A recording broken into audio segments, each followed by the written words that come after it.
Where's Jonas?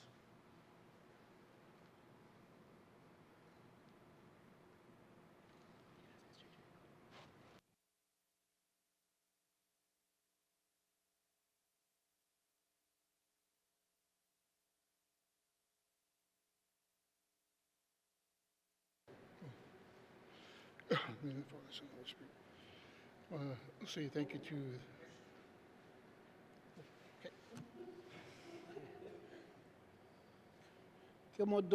Good morning.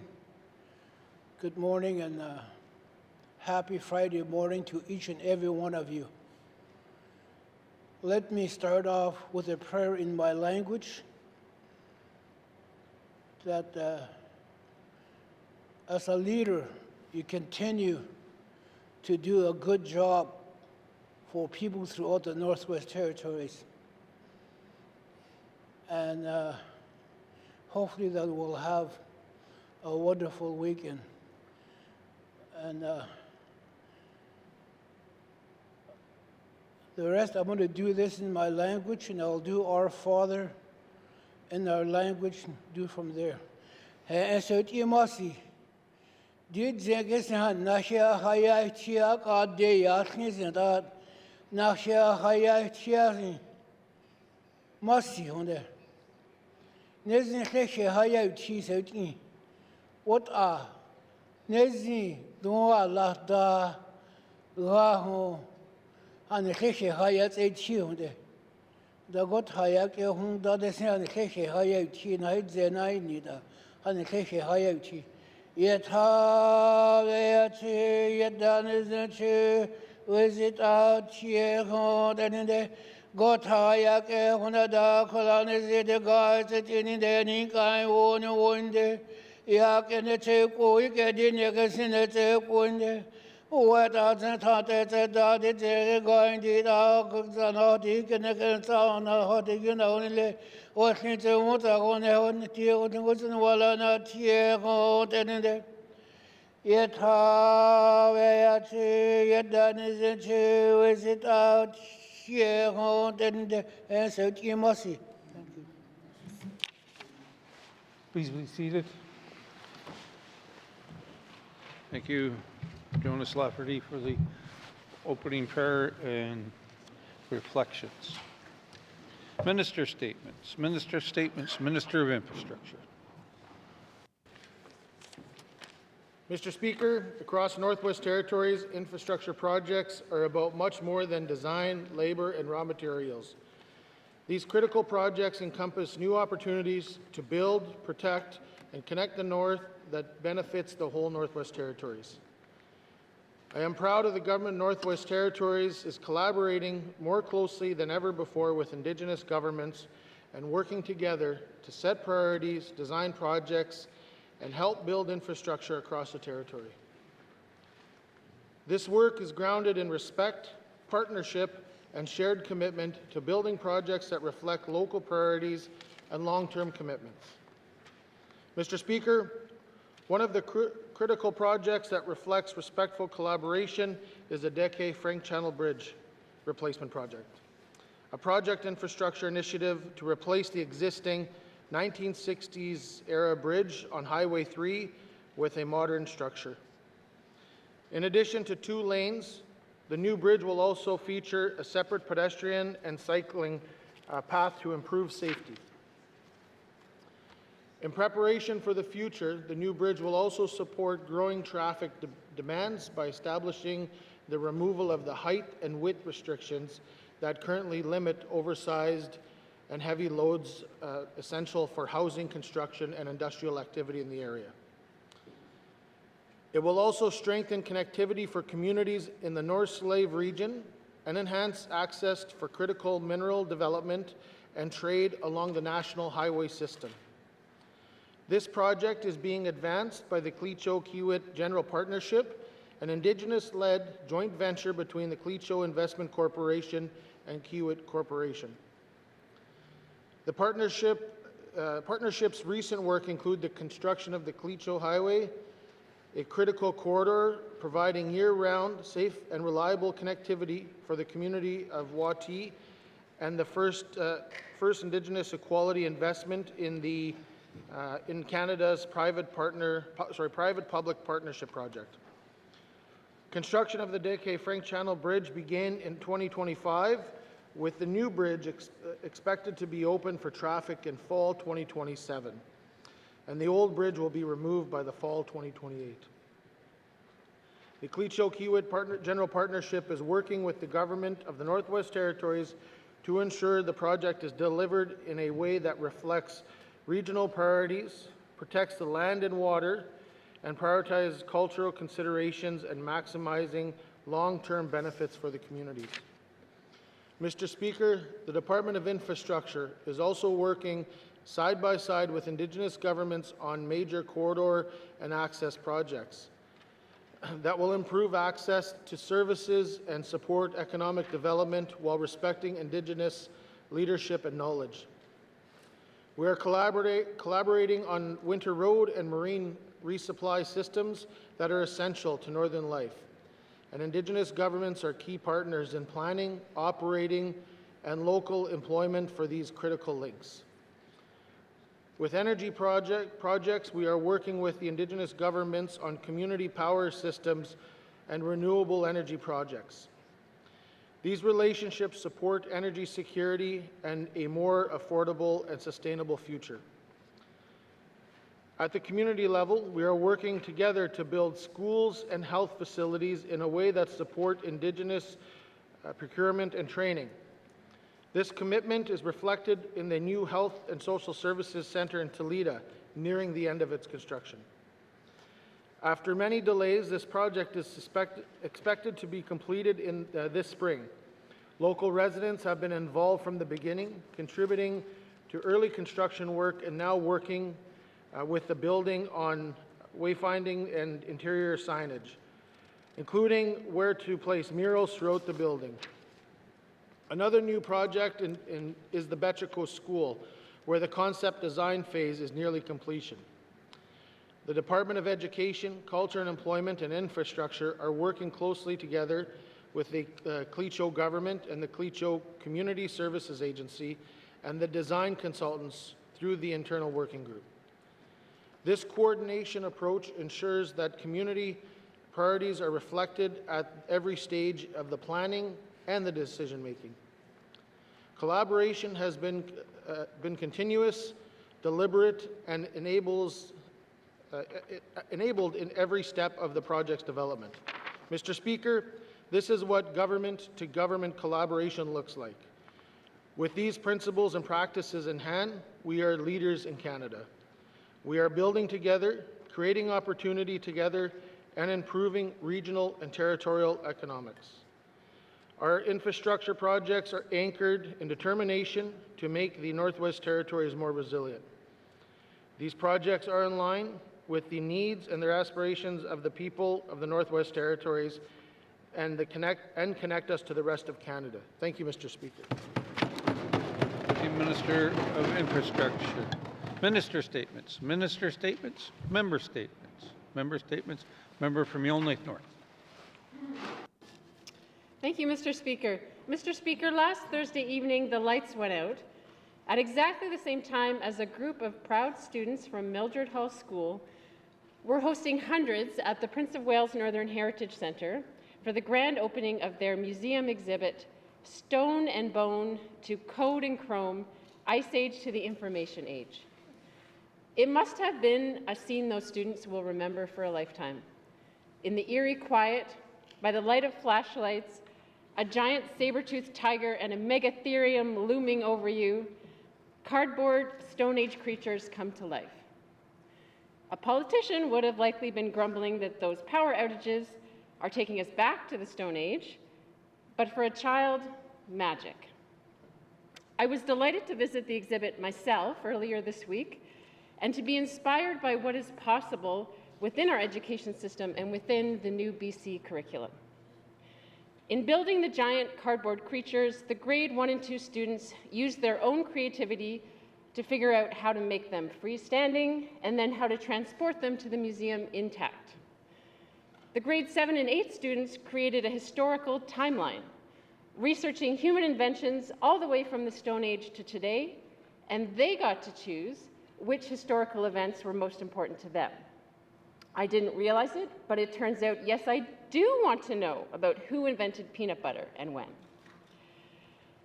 It is inspiring how much the students took ownership over their projects and were so motivated by the opportunity to share their work with a bigger community audience.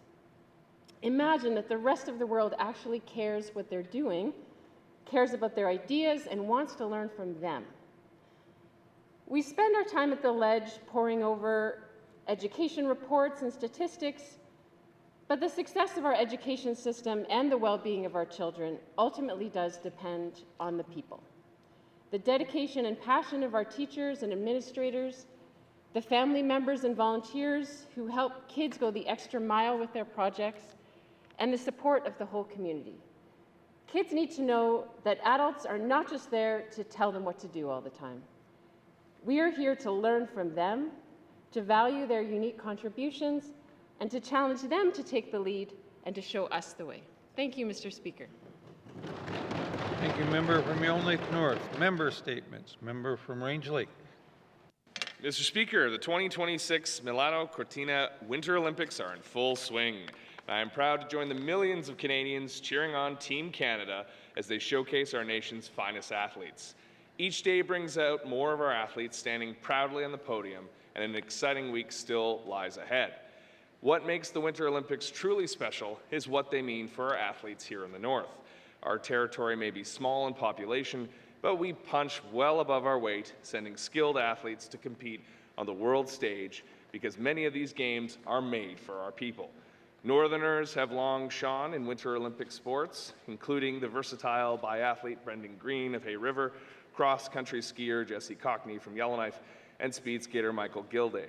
And of course, the trailblazing Firth sisters Sharon and Shirley from Aklavik, cross-country skiers who are longtime members of Canada's national team. While Shirley is tragically no longer with us, my friend Sharon continues to inspire youth and promote Northern sports. Just last week, she was the featured highlight of an exhibit at Calgary's airport, celebrating the 70th anniversary of the Order of Sport, Canada's highest sporting honor. I am looking forward to upcoming events in skiing, curling, and speed skating, and of course, I can't wait to see our two elite hockey teams continue Canada's dominance on the ice. Closer to home, the Arctic Winter Games will soon showcase young Northern talent in sport and Indigenous culture, and I wish all NWT athletes the very best in Whitehorse. Here's to Team Canada, here's to Team NWT, and here's to the next generation of Northern athletes. Let's go for gold, Mr. Speaker. Thank you, member from Range Lake. Member statements. Member statements. Member from the Decho. Mr. Speaker, the closure of our community learning centers has left a significant gap in accessible education support across our communities. It is time we work toward reestablishing these essential spaces, this time in partnership with other institutions and under a more supportive and encouraging name, Continuing Transitional Education. Adult education remains critical in our small communities, where graduation rates continue to lag behind the rest of the Northwest Territories. The most recent 6-year graduation statistics for 2024 highlight an ongoing and deeply concerning trend. The Government of the Northwest Territories reports that Yellowknife continues to lead with a 71% graduation rate, while regional centers such as Inuvik, Hay River, and Fort Smith sit at 58%. Meanwhile, small communities remain the lowest at just 44%, a pattern that has persisted for over a decade. These disparities illustrate what many Northerners already know. While regional centers are seeing far more graduates, many of our smaller communities continue to face systemic disadvantages. In addition, there seems to be considerable hesitancy among adults about returning to school, and much of that stems from stigma. The word upgrading can feel discouraging or even embarrassing for those who did not complete high school. Renaming the adult literacy and basic education or upgrading program to continuing transitional education provides a more positive, forward-looking pathway, one that emphasizes growth, dignity, and opportunity rather than past barriers. Mr. Speaker, too many of our people continue to live in poverty and rates of addictions remain high. Expanding access to continuing education paired with appropriate mental health supports can help shift individuals from dependency towards self-reliance. At the end of the day, young people and adults still need accessible avenues to build their skills, pursue careers, and improve their lives. I will have questions for the minister at the appropriate time. Thank you. Thank you. Member from Date Show. Member statements. Member statements.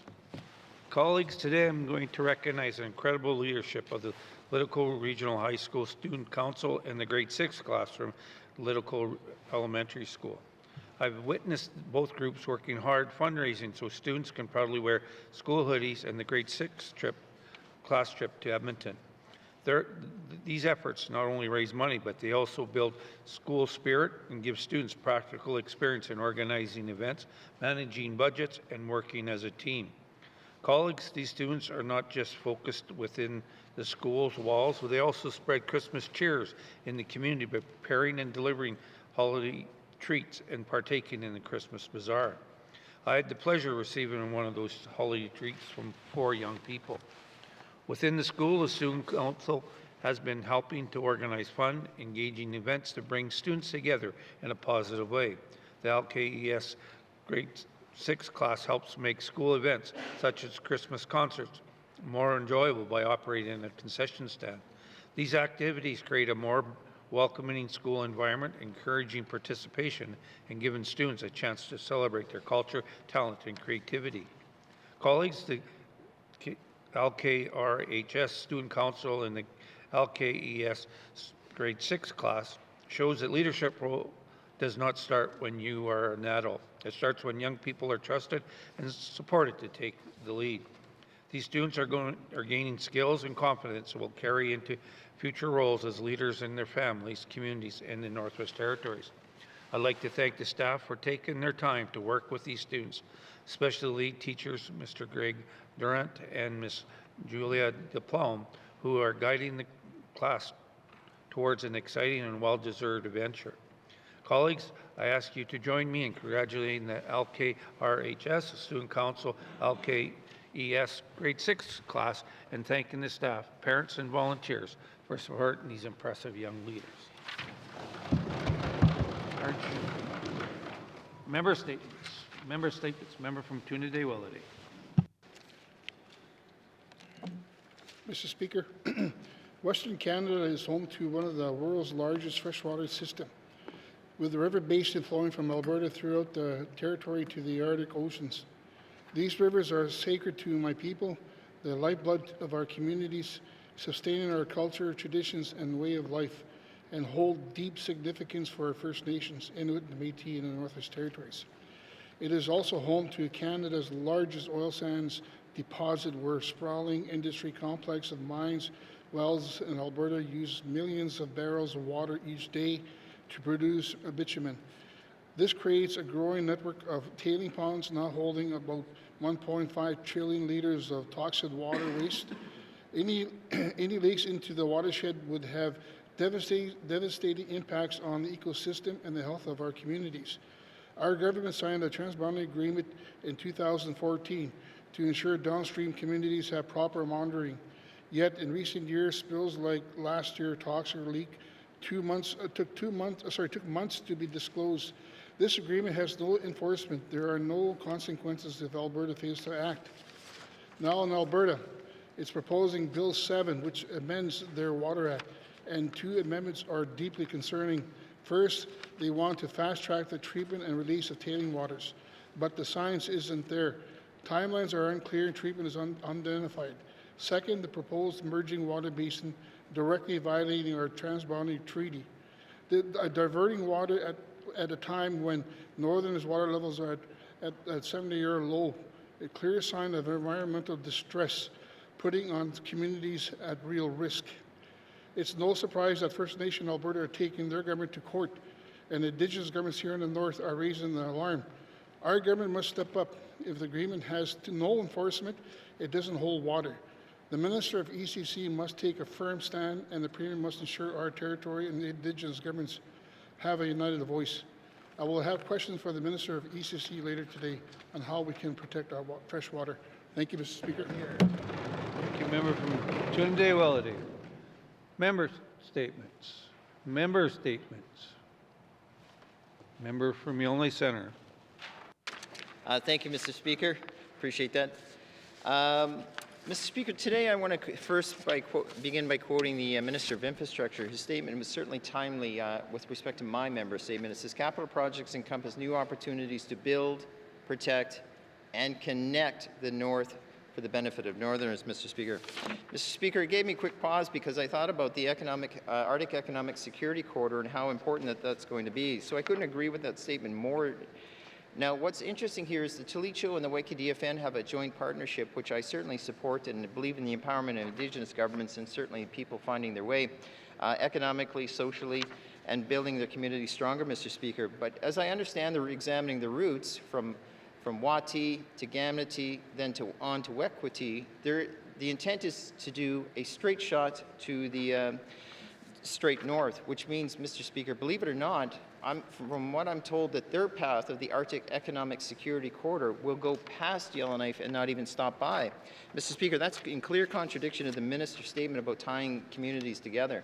Mr. Speaker, we must find ways to build and support all communities and strengthen our infrastructure in a way to strengthen resilience of all Northerners, Mr. Speaker.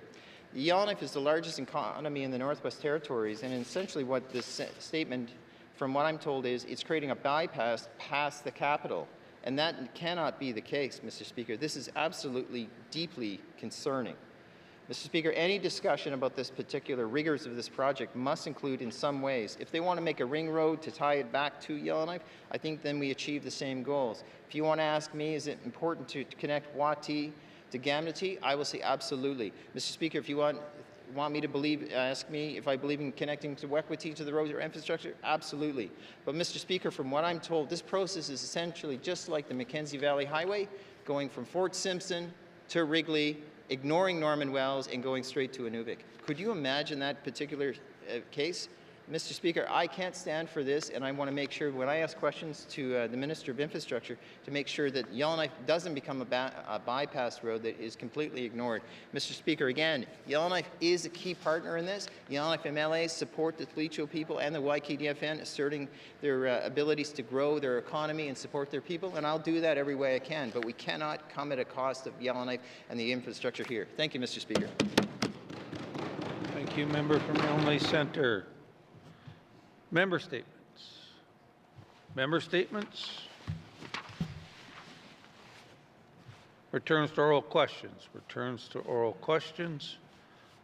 Recognition of visitors in the gallery. Recognition of visitors in the gallery.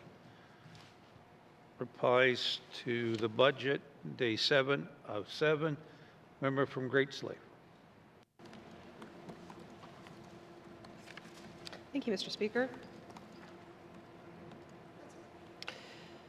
Mr. Speaker, the 2026-27 budget address points to a shifting and uncertain landscape in geopolitics, one of which we are all acutely aware. Anyone paying attention to world events knows that chaos is not a way to govern, not a way to build relationships and partnerships, and not a way to seize opportunities headed our way. And contrary to a fictional philosophy, chaos is not a ladder. Difficult challenges require an analytic, coherent, and integrated approach. I proudly put NWT residents, their good ideas, and data-driven decision-making first, and that foundation also steers my decision-making on the 2026-27 budget before us.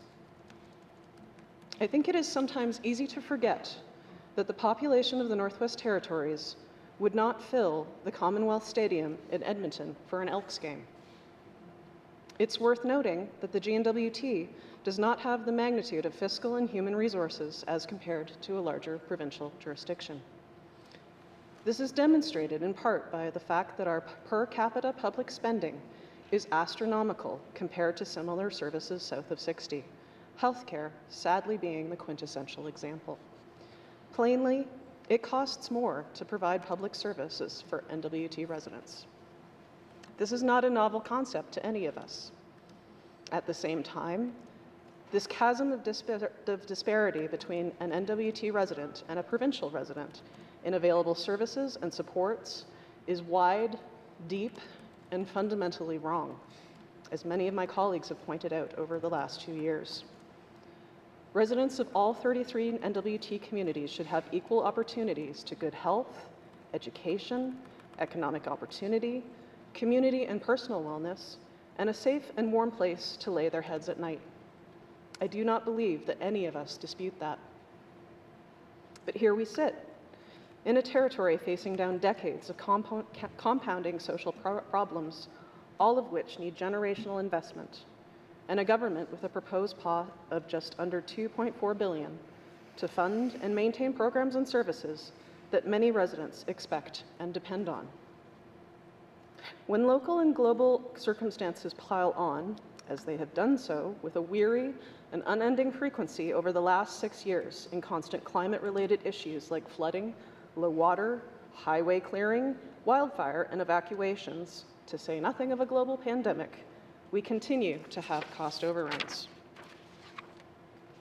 I specifically waited to give my reply to this budget until we reviewed the most recent supplementary estimates for 25-26, to know the totality of unexpected dollars spent above and beyond the main estimates and capital estimates of that year. If I'm doing my math right, the supplementaries total an additional $450 million not previously authorized, on top of the original main estimates total of $2.375 billion, and capital estimates a total of just under $328 million. Mr. Speaker, I think that puts our total spend, if we approve the last set of SEPs, at just over $3.152 billion. And we'll see what the actuals come out in the wash later on, Mr. Speaker. All 19 of us hear from our constituents about what they and our communities require. The list is long, and all of our constituents' needs are important to each of us. As I've noted, especially in small communities, the disparity of access to basic services is stark. In this regard, I do my best to carefully listen and learn from my colleagues with different lived realities than my own. The chair of AOC is not wrong when he says that we are resource-rich and cash-poor. I also echo the commentary that we need to take quick action on capacity, transparency, and demonstrable progress to meet the moment of opportunity we find ourselves in with incoming federal investment and the attention of the Major Projects Office and critical minerals partners. Project management alone is going to be a Herculean task for all partners. I wish to balance my colleagues' comments, however, with my concern that we, as leaders, demand the public service always do increasingly more with fewer resources. This is why I continue to press the Finance Minister for more staff training and investment in monitoring and evaluation across all departments and agencies. Government needs to prioritize understanding which of our programs are not working and why, how we can improve what programs are successful, or shutter services that are no longer meeting the mark. Cuts for the sake of cuts will never be my MO. Accurately positioning staff in areas of greatest need and priority, based on data, should be a key ongoing focus of Cabinet. The best way forward for nearly 46,000 people who call this territory home is to pull together. I see the work of consensus and relationship building of this Cabinet, both in public and in conversation. I am impressed with my colleague's comments after he attended Roundup on behalf of Standing Committee, where he noted that our ministers command attention and respect with their provincial counterparts. I also see Executive Council communicating effectively at every possible opportunity on a national stage, and that is precisely what we must do. That said, I disagree with Cabinet consistently and regularly. I choose to execute my roles and responsibility as a member respectfully, even in disagreement. For me, that means when I come to Cabinet with problems, I also tried my best to come with possible solutions that are pragmatic and cost-effective wherever possible. As an example, I have successfully advocated for a change to income assistance regulations based on a constituent problem. In this budget, the shift to 24/7 laboratory and diagnostic imaging services is based on both the data collected by the health system and from patient experience reiterated by many members in this House. Constructive feedback can and does create impactful change. When we make bold choices together, like AOC's previous successful $150 million housing ask, we are at our best as an assembly. The nature of decision-making in our territory is such that getting all key players pulling in the same direction in this House with Indigenous nations is both crucial and time-consuming. As one of my colleagues pointed out last week, it can be an exceedingly difficult path to find consensus to agree on what is exactly the right path forward. Bold paths are even harder to pin down. Mr. Speaker, as 19 MLAs, we do sit together and set priorities to work to govern ourselves, and it can be challenging, to say the least. If you extrapolate that reality to our Cabinet colleagues' responsibilities to work collaboratively with over 50 Indigenous governments and organizations in the territory, as well as with their federal, provincial, and territorial counterparts, all with differing perspectives and priorities, one can clearly understand why taking action can take some time. But this doesn't mean that they and we can't always do better and work tirelessly towards bold, shared, respectful decisions made expediently as possible. Throughout this assembly, I've said that I believe that we need to look seriously at shifting our governance, and so that capacity and responsibilities also shift. This means that the GNWT and federal governments must make more meaningful investment into capacity building for Indigenous governments. I'm happy to see a small investment on that front in this proposed budget, and I will always continue to press for more capacity in this area. I'm not naive. Sweeping governance change will be generational and an iterative process, and it must be on a timeline based on Indigenous government desires. But it does go hand in glove with settling land claims and envisioning a brighter future for all people of the NWT. As a non-Indigenous MLA, it's not my place to unilaterally decide or dictate what that future looks like, but seeking a good path towards true Indigenous government sovereignty is a North Star for how I approach my work. A chaotic approach of drastically swinging priorities and radical budgets that overhaul the public government to only re-overhaul it a few years later when it doesn't work is not how I see us reaching that North Star. Chaos is not the ladder to get us there. Thank you, Mr. Speaker. Thank you. Member from Great Slave. Replies to the budget address, day 7 of 7. Member from Frame Lake. Thank you, Mr. Speaker. Mr. Speaker, members will note my colleague from Range Lake made reference to the Olympics. I'm wearing my Team Canada colors today. Certainly appreciated seeing our men's hockey team win yesterday, and look forward to watching our women tomorrow morning and wish them all the best. But thought I'd wear a bit of a thematic outfit today. So getting to my reply to the budget address. Mr. Speaker, as we have been considering our 2026 budget, the theme of both the budget address itself and the replies to it have focused on whether we are adequately responding to the challenges we're facing. As the member for Inuvik-Boot Lake put it, are we meeting the moment? And Mr. Speaker, those challenges are many. We have a healthcare system being increasingly squeezed by national shortages of healthcare practitioners, cuts to integral programs like Jordan's Principle, rising debt, shrinking revenues, and increasingly difficult global market conditions leading to early closure of the mines that form the backbone of our economy, to name just a few. These certainly are difficult times we're facing. How are we going to meet these challenges? I think we're all feeling the weight of this question, Mr. Speaker. I certainly know I am. And there's been a palpable sense of heaviness in this building, indeed in the world, as we delve into 2026. Where I think we can find some comfort, Mr. Speaker, is in knowing that we are not facing these challenges alone. We bear this weight together, and in working together, we can take full advantage of our collective strengths. I think that is where the true potential of consensus government lies, and so I offer my reply to the budget address in the spirit of collaboration between regular members and cabinet that our system is designed to uphold. Working together is not always easy, and it is made more difficult still because the structure of our system splits us into two different sides, which creates a system of accountability, but it also naturally creates conflict. Mr. Speaker, when I was studying conflict and analysis management, one of the case studies that was presented to our class was one where researchers took two groups of students and split them into two teams. They pitted those teams against each other. They were two camps. It was two summer camps. And they split those camps together and created competition for them to start to compete for resources.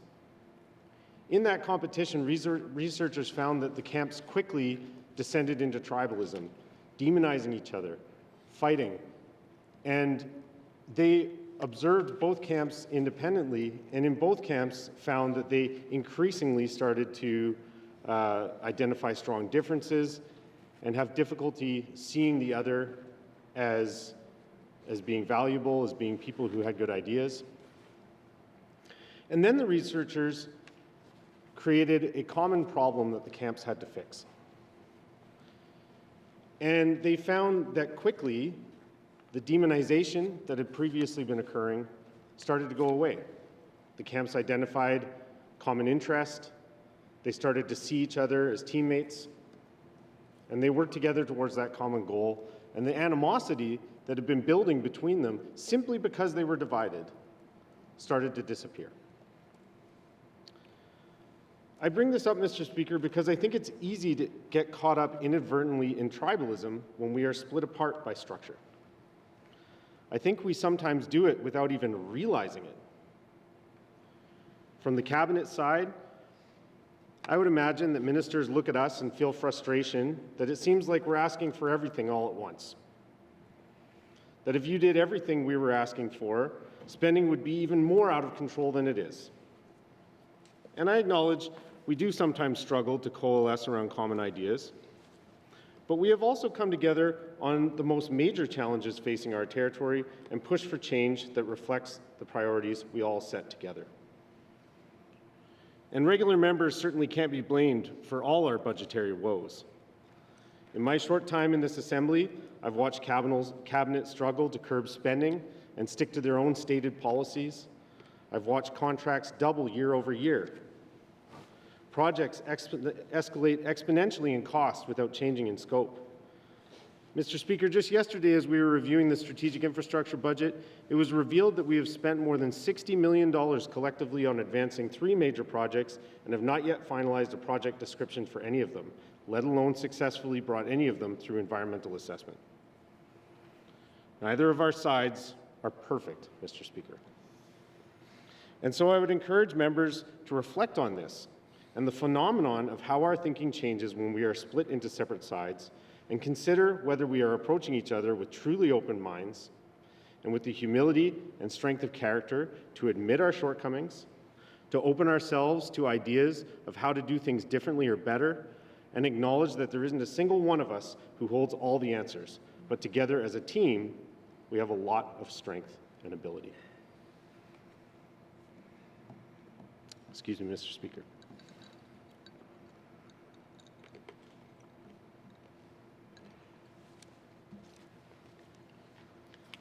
Recently, I got a chance to cross the floor, so to speak, and travel to the Roundup Conference with some of my cabinet colleagues, as the previous speaker mentioned.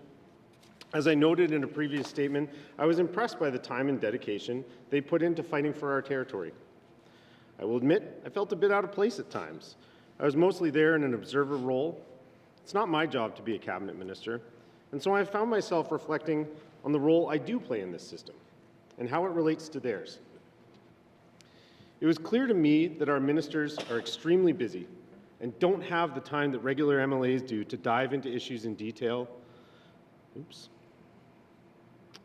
identify gaps in what we're doing to advance our priorities, and focus on the things that they can't. In doing that work, regular MLAs play an integral role in our system and can bring a lot of value to it. And so I'm committed to doing just that, Mr. Speaker. So I hope that by setting out all this context, it will help my cabinet colleagues see that when I critique and question and bring ideas to the table, it is in the spirit of helping, of contributing what I can in my role to help us achieve our collective goals. With all of that said, I turn to the budget. Firstly, I want to acknowledge the good. Cabinet has brought forward a vision that focuses heavily on advancing major infrastructure projects from the beginning of this Assembly, Mr. Speaker. Indeed, at this point, we have not one, but two infrastructure ministers. So in terms of identifying gaps, I won't speak to infrastructure much today because I think it is already a key focus of our government, and our needs and deficits have been spoken to at length already. I can say that I see myself and things I've been advocating for in some of the changes that have come forward in this budget. Changes to improve access to laboratory services in our hospital, an increase to IRMA funding to help advance our regulatory priorities, additional staff to move land transfer forwards. I commend Cabinet in bringing forward these ideas. I'm pleased to see these changes and excited to build upon them. In our letter to the Finance Minister, regular MLAs advanced ideas that I agree with and contributed to, which address some of the gaps that we see in our plans in areas that we feel need more attention.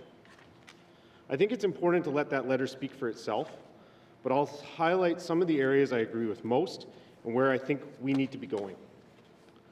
To sum up the themes, where I think we need changes or more focus are on healthcare, economic development, education, and leadership.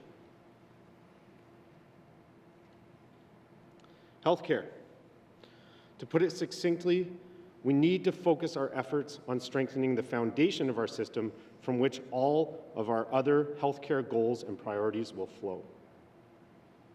We need to focus on stabilizing the workforce so that we can achieve our goal of increasing access to primary care, and to clearly state our goals for what we mean when we say increasing access.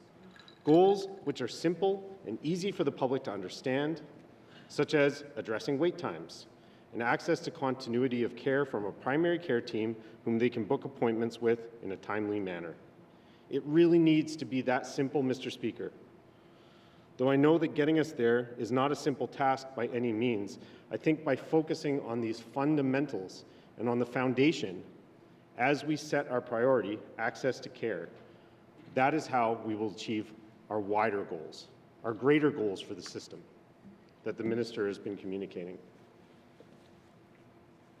Economic development. Mr. Speaker, I have spoken extensively in my opinion that we need to tie education and economic development together, and they are intertwined, and they need to be thought of together when we are planning. Mr. Speaker, our economy is not going to be the same as it has been for the past 25 years. We have benefited from a huge boom that the diamond mines created, but I think we need to acknowledge and face, as it's been said with eyes wide open, that no single thing is going to replace the diamond mines. That panacea is not coming, and we need to face it. We need to face it soberly. But we should also note that for the past 25 years, this territory has been blessed with the double-edged sword of more development than we even had the capacity to truly take advantage of. 60% of employment at the diamond mines throughout their lives has been southern. In part due to the fact that devolution took place so late in the mine's life, we captured a fraction of 1% of the profits from those mines in our Heritage Fund. So as much as we have benefited from the mines, we also saw much of the potential benefits fly right over our heads and out of the territory. While that story is tragic in one sense, it also gives me a certain amount of comfort that if we truly put our efforts towards diversification and better capturing the benefits of development that is coming in the future, we are going to be okay. As was just pointed out, the small size of our population in comparison to our landmass is one of the greatest challenges and also a source of opportunity. On one hand, we have a massive wealth of natural resources to benefit from if we manage and develop them responsibly. And on the other, we only need to employ the population of a small city at the end of the day. 45,000 people, Mr. Speaker. So I support what we're doing with regards to infrastructure, and I want to see us diversifying our economy. So I'm going to turn to education, which has been a focus of mine from the beginning. On education, we need to start with a foundation. I believe that foundation starts with literacy. Without that fundamental building block upon which learning is built, our students will not have the fundamental skill they need to succeed in school. Building from there, we need to ensure that students are supported throughout their time in secondary school so that they can have the skills that they need to pursue post-secondary education, to build up their ability to participate in our economy. Mr. Speaker, to put it simply, we need a polytechnic university that is leading the charge on educating people throughout our communities, giving them the skills to benefit from a growing economy and build themselves up.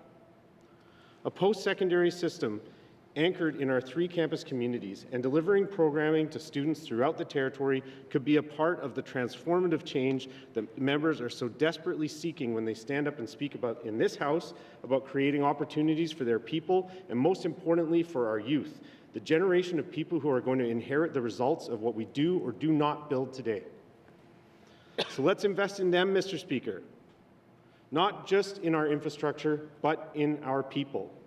I will keep repeating that our people are the greatest resource this territory has to offer because I know that it's true. So when I hear members speak about how they want to see opportunities for their people to lift themselves up in this budget, to be educated and have good career opportunities, I can wholeheartedly support that, and I want that for my community too.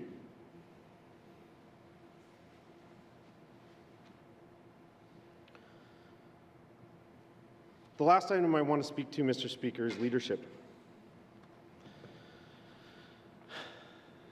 On this item, when we're trying to advance ideas, when we're working with Cabinet, and when we are bringing questions to the table to the floor of this House, I keep hearing, well, Mr. Speaker, we're working with our partners, we're working to advance ideas. This is something that's in someone else's control. Mr. Speaker, if someone isn't stepping up and taking the lead, who else is going to step in if not us? It's 2026. Diamond mine closures aren't something that have hit us unexpectedly. The first one was planned for this year and has been planned for 25 years. I sometimes find myself frustrated at how are people just waking up to this challenge now?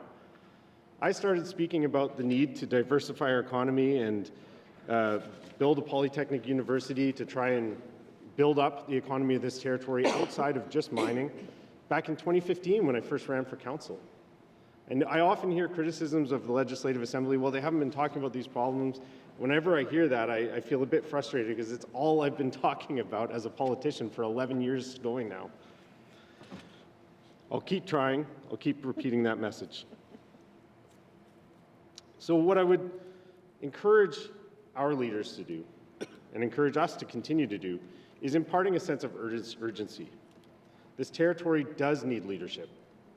I spoke last year to attending the Indigenous Economic Development Conference, and I noted then that a lot of what I heard at that conference was people frustrated with the GNWT and what the GNWT wasn't doing. So people are looking to us for leadership. We do have to work with our partners. We have to work in concert with them.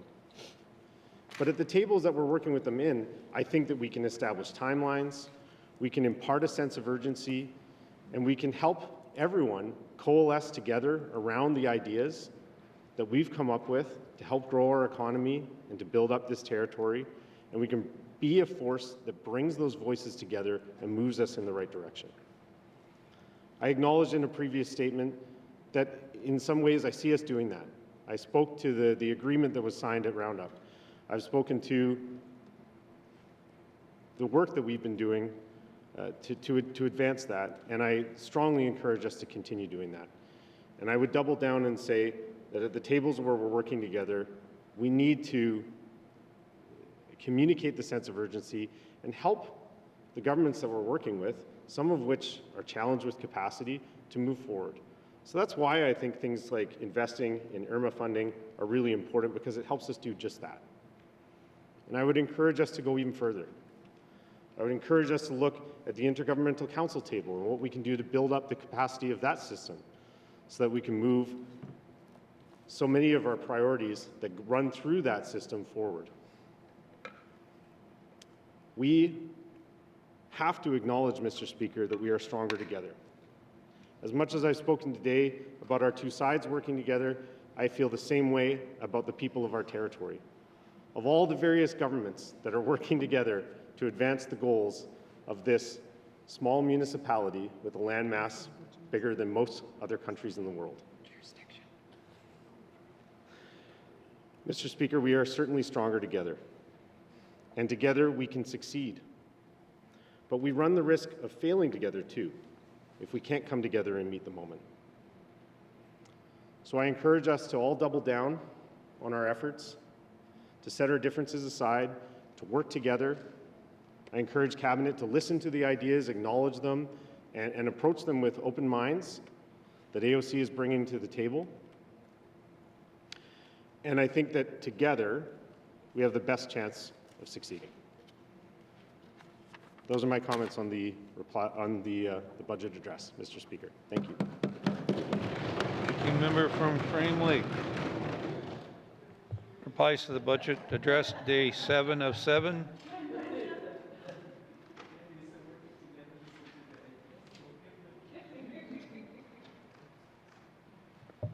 Budget address, day 7 of 7. Member from Deitcho.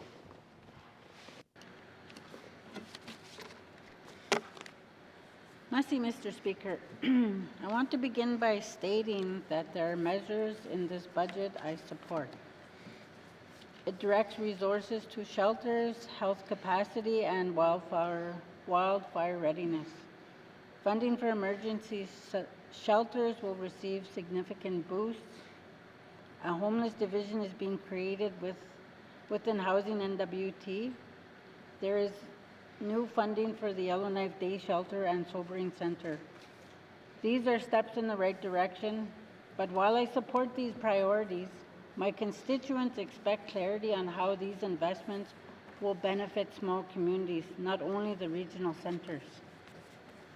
In my riding, Mr. Speaker, communities have lived the consequences of floods and fires firsthand. Some families in the South Slave are still rebuilding or returning home. Catlo Deitche First Nation residents are now only moving into new homes after the 2023 wildfire, even as flood repairs continue. Enterprise continues the long road of recovery and renewal. Mr. Speaker, one issue I must raise clearly. Enterprise needs a dedicated seniors public housing or a seniors home. Elders who were displaced by the 2023 wildfire disaster want to return to their community, but they need safe, appropriate housing to do so. This is not only a matter of infrastructure, it is about dignity, connection, and supporting people to age at home. Enterprise also needs Phase 3 power, a long-standing requirement to attract new businesses, reduce barriers to investment, and support community development. Without reliable modern electrical infrastructure, economic recovery will remain limited. This is a key step toward rebuilding the local economy and creating opportunity for residents. The gap between regional centers and our small, predominantly Indigenous communities remains stark, socially, economically, and in the delivery of public services. The government's own economic outlook shows an economy under strain with declining diamond production and a projected GDP contraction in 2026. Even as we plan for nation-building infrastructure, these headwinds are felt first and hardest in the small communities. Mr. Speaker, if we are serious about long-term stability, reconciliation, and community wellness, then this government must also be serious about setting outstanding land claims and self-government agreements. Nowhere is this more urgent than in the Decho process. For decades, Decho communities have waited for clarity on land governance and resource management. clarity that is essential for economic development, environmental stewardship, and community planning. The uncertainty surrounding unresolved negotiations affect investment, housing, land use decisions, and effective co-management of lands and waters. Most importantly, it affects people's confidence in their future. Mr. Speaker, moving forward decisively on the DETRO process is not just a legal obligation or a political commitment.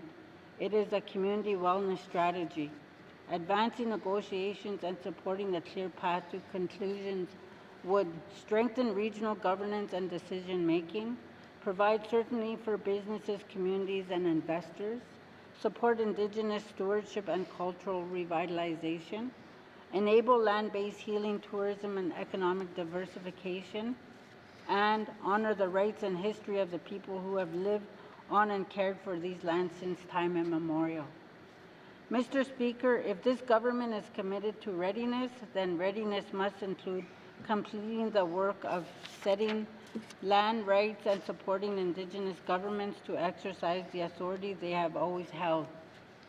The GNWT must put meaningful and sustained effort into reaching fair and timely agreements, not simply managing the process, but driving it forward.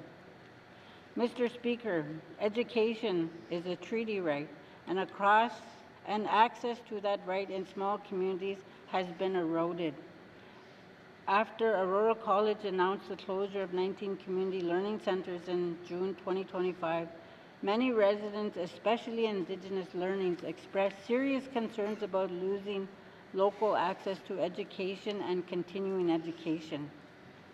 My riding felt these impacts directly.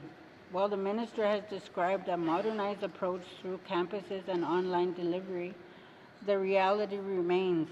In communities with poor connectivity, crowded homes, and limited study space, online-only learning is not equitable. Hands-on community-based education is essential, and because GNWT transfers make up the majority of Aurora College funding, residents demand and expect local learning opportunities in their communities, not just at 3 campuses. Mr. Speaker, the fiscal challenges facing our health system are real. The new Healthcare System Sustainability Unit has reported that per capita spending here is nearly double the national average. Medical travel is a major cost driver, and hospital services consume the largest share of staffing resources. The unit's goal is to define core services and improve efficiency without reducing access, and we must stay committed to that. But sustainability cannot be built on cutting public health promotion in small communities. Addictions, violence, and trauma remain daily realities for many of my constituents. Prevention is strongest close to home through community health promoters, elders, home visiting nurses, school-based education, and land-based healing with youth and families. Mr. Speaker, community wellness is not about health and housing. It's not only about health and housing, it is also about recreation, sport, culture, and belonging. Last year, the Enterprise Music Festival had to be canceled, a major loss for our community spirit, tourism, local business opportunities, and the regional economy. Events like this matter. They bring people together and strengthen local pride while supporting tourism across the territory. We need to ensure communities have the support needed to host and sustain these events. We also need more investment in sports and recreation. Sports builds confidence, self-esteem, leadership, and a healthy lifestyle, especially for youth. Many small communities lack coaches, programming, equipment, and facilities. This government must play an active role in promoting sport and active living in all regions, not just the major centers. Mr. Speaker, the budget must also address our climate reality. Low water levels persist across much of the territory. Increased diesel reliance and raising costs. While North Slave hydro conditions have improved somewhat, long-term uncertainty remains. The 2025 wildfire season burned nearly 1.4 million hectares of forest in the NWT. Responders protected lives and community homes, but the season was long, intense, and unpredictable. The investment in wildfire capacity this year are justified, and small communities must be prioritized for wildlife-urban interface training, equipment, and fire smart support. In her budget address, the minister stated that this budget shifts us from restraints to readiness, increasing the supplementary reserve while investing in people, essential services, and economic foundations. That approach is sound. Now we must ensure that readiness includes the communities most affected by past emergencies and most vulnerable to future ones. If we invest in community-based education, local business development, tourism and festivals, sports and recreation, health promotion, transitional housing, and on-the-ground presence, we will strengthen families, reduce long-term costs, and close a divide that has persisted for far too long. Merci, Mr. Speaker. Thank you. Ranking member from the Date Show. I apologize, we're just a little bit crazy today. We'll just take a couple seconds here and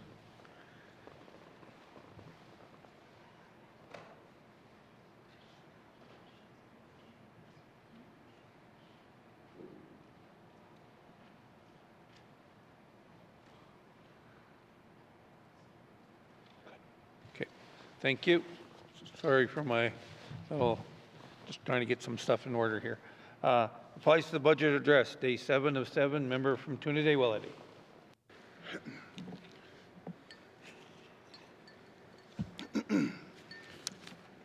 Thank you, Mr. Speaker. Mr. Speaker, I have been listening to my colleagues in recent days discuss this year's budget. I try to match what my colleagues, especially from the small communities, are saying about their plans and how my colleagues here on the regular member side are reaching for their communities. I have listened to their needs every day in session and committees.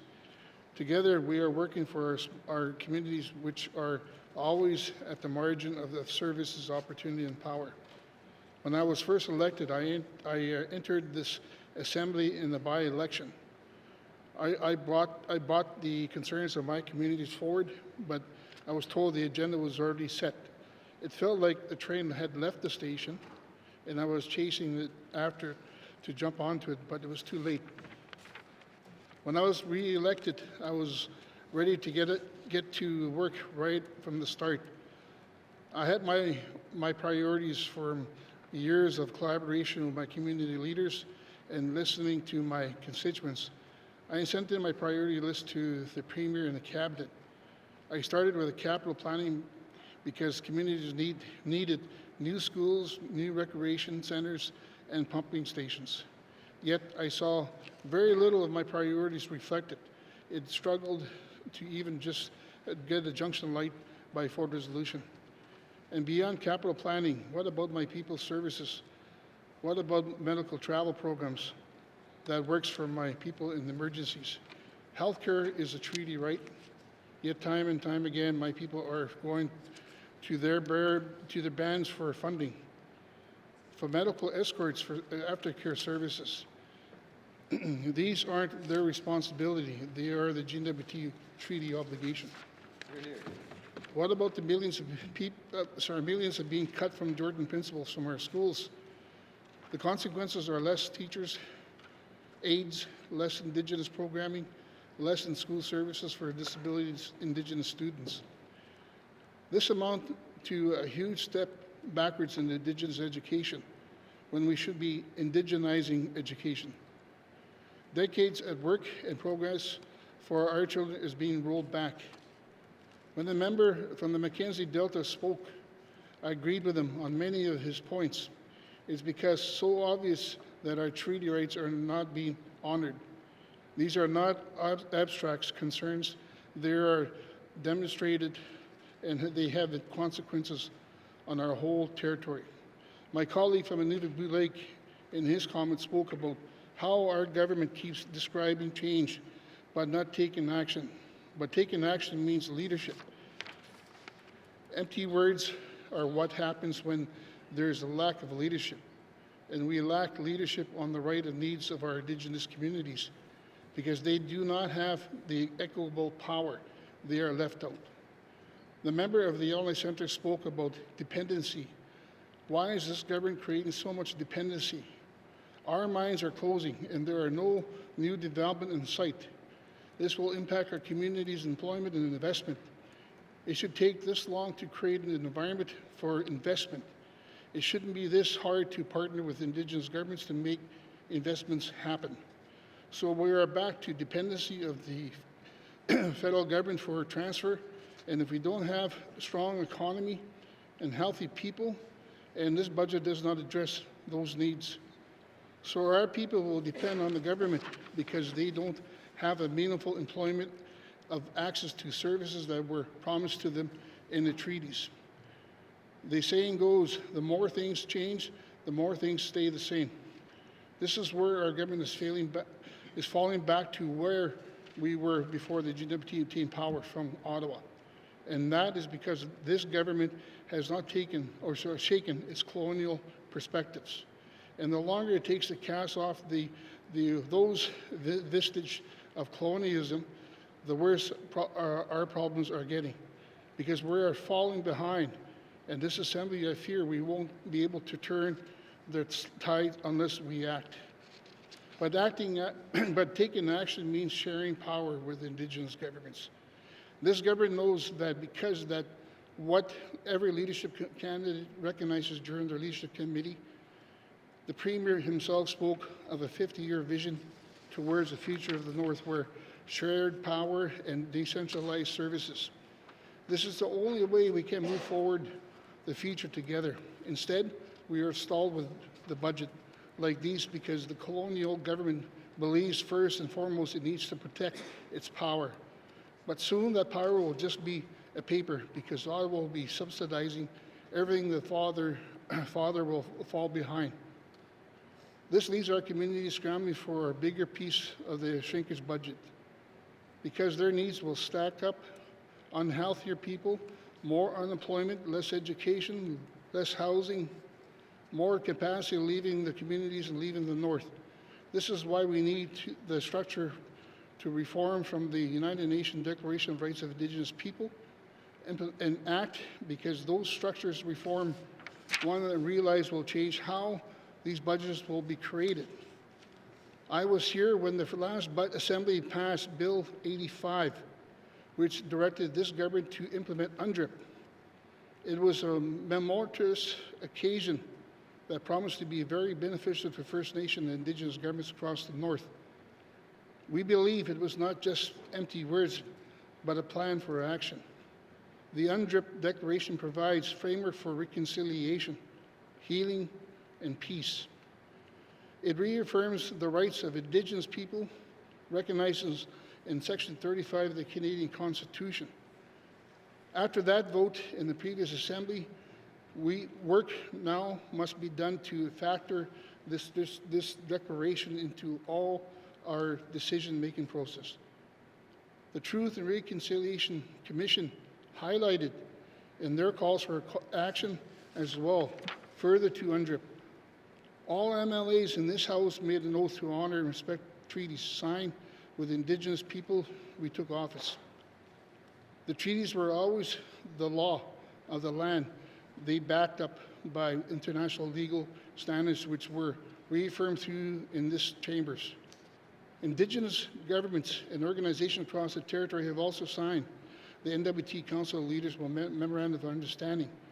So we could have a meaningful way to measure the true reconciliation. It was reported on Thursday that the government expected to spend $2.7 billion in 2026-2027 budget. The majority of that money will come from the federal government transfer. For every dollar in federal transfer, a big portion comes from Crown Indigenous and Northern Affairs. This comes after the government increased their borrowing limit again. More and more money just to get us by the not addressing the root cause, which we have all seen coming for decades. Mr. Speaker, more than 50% of the population is Indigenous, Métis, and Inuit. And yet the GNWT does not consult Indigenous governments about how to use that money they receive from the Government of Canada, even though much of the transfer to the GNWT is supposed to fund their services. And yet, as our community needs grow, the public service in Yellowknife continues to grow. Our public service is larger than it was proportionally when Nunavut and Nunavut were one territory. And these aren't doctors, nurses, and teachers. It's administrators, managers in Yellowknife. This is how the colonial system looks out for itself. The resources first go to Yellowknife, and then what's left goes to the communities. Therefore, the territory government's budgeting still fails treaty rights by refusing to recognize the intent of these transfers and ignores duties to consult Indigenous governments on how these funds should be spent in contravention of UNDRIP. According to the Action Plan Committee 2024 annual report, an action plan has still not been published, and any meaningful steps to the implementation of UNDRIP remains unfinished. This continual lack of consultation persists in many other ways, such as through the scrapping of the affirmative action without asking Indigenous governments, and to Aurora College closing 19 community learning centers and Indigenous communities, which come as a total surprise. And every day this session, I'm impressed by the Minister for Health and Social Services to uphold our treaty rights to health care. And no change. I will continue pressing this government for change. I will press the Minister for ECE for an income assistance program that works for our people and our properly funded education system. I will press the House Minister to work with the federal government to empower our Indigenous governments to build homes. But despite the Minister's mandate letters calling for a consensus government and RNA treaties, some departments are just going full steam ahead to the end of their term and leaving our communities behind. This is not how consensus government is supposed to work. We are here to work together, and this is not the future that was promised when our ancestors signed the treaties a century ago. Just because there are new levels of government, it doesn't mean those rights are no longer real. So when I rise to oppose this budget, I'm not standing in opposition. I'm standing in favor of working together of consensus government, because the most important consensus is the consensus in our communities to uphold our rights and meet our needs to create a collaboration government of respect and dignity we have left in our 2 years of this government. Thank you, Mr. Speaker. Thank you, member from Trinidad-Wellady. Replies to the budget address, day 707. Member from Mophie. Thank you, Mr. Speaker.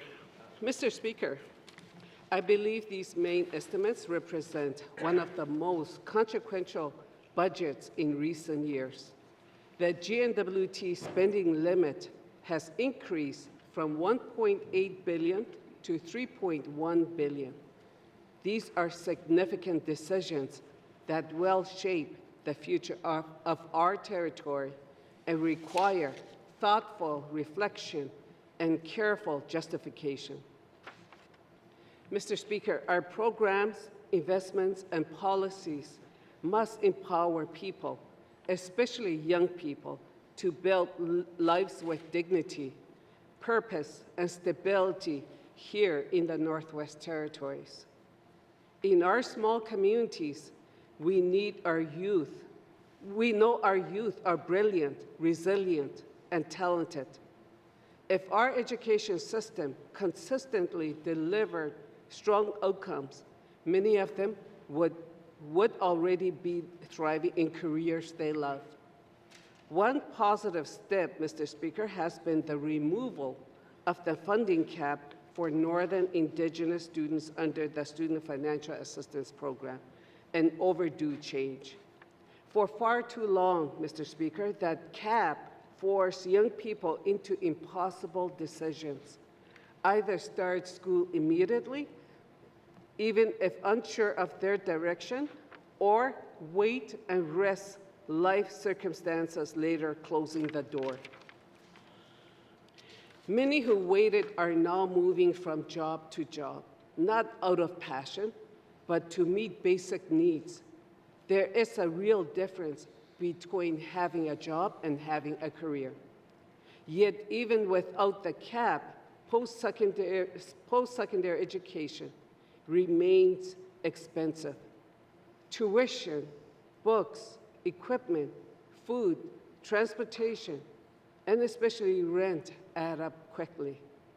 Mr. Speaker, a single student with no dependent receives just $800 per month, when rent for a one-bedroom apartment ranges from $900 to more than $1,500. That allowance does not come close to meeting basic living costs. Some students in residence face semester bills of $7,000 or more, yet our supports do not reflect this reality. Mr. Speaker, if we expect our youth to help themselves, our support must be sufficient, not symbolic. The Auditor General's report on housing in the Northwest Territories confirm what communities have been saying for years. Too many homes are unsafe, overcrowded, or beyond repair. Mr. Speaker, in the Klitschko region, the crisis is especially acute. Families are leaving their home communities for Yellowknife or elsewhere. It's not by choice, but out of necessities. Mr. Speaker, if we want families to help themselves, we must give them the stability to do so. That means supporting home ownership and rethinking our rent scale so working families are not penalized for earning an income. A flat rental rate, approximately $800 for working tenants, will give families room to save, repair, invest, and plan for their future.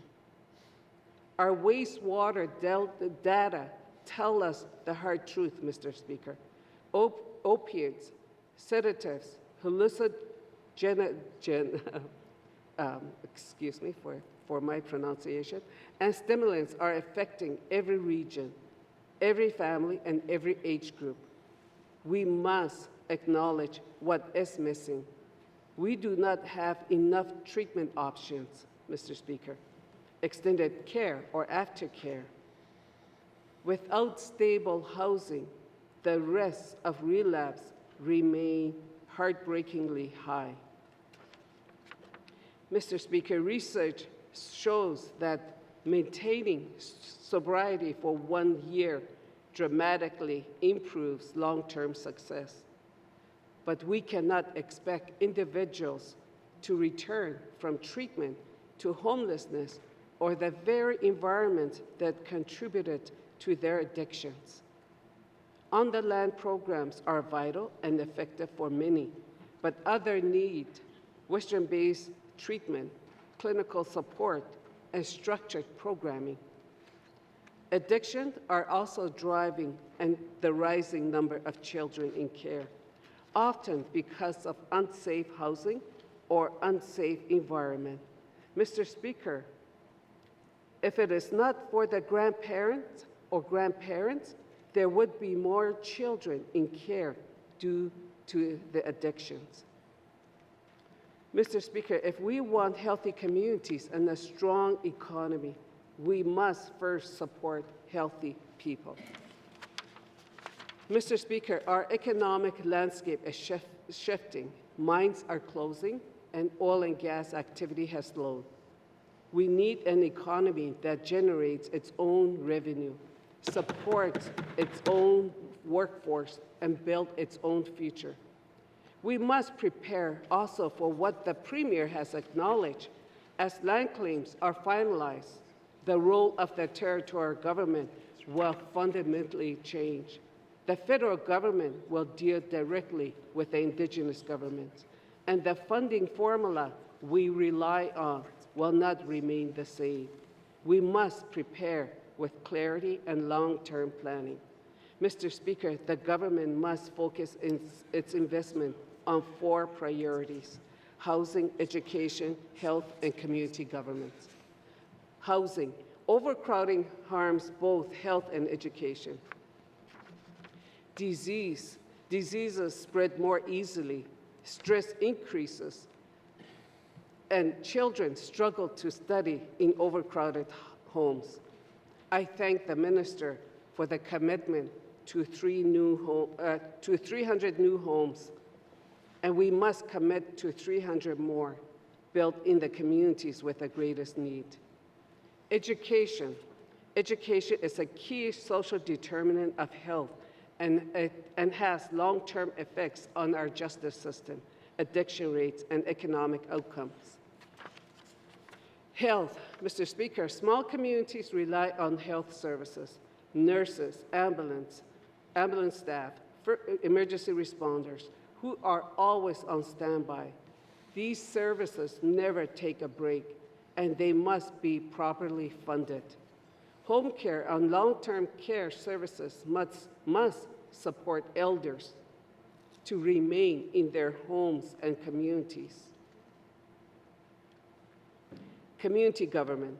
Mr. Speaker, community governments are the fabric of our daily life. They maintain water, sewer, waste management, roads, and essential infrastructure. Mr. Speaker, in many small communities have 1 water truck, 1 sewer truck, and 1 fuel truck. They may have 1 grader and 1 backhoe. There are no backup units. In remote communities, Mr. Speaker, a simple maintenance issue becomes a crisis. No replacement parts and no local mechanics. Everything needs to be brought in by air or truck.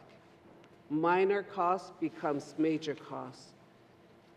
In addition, Mr. Speaker, community government need to meet certain accounting and reporting standards for capital and construction projects. If they don't report as per rigid accounting standards, they don't get the money. There are not many professional accountants working in the small, remote communities.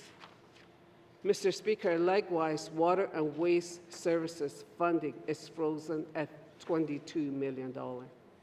A good supply of clean water is essential to the people's health, yet the communities are being nickeled and dying to poverty. I recall a case where the city of Yellowknife was good enough to loan Bichako an inexpensive water pump. However, we cannot depend on the kindness of strangers. Mr. Speaker, well-funded community government ensure strong, functioning communities. Excuse me.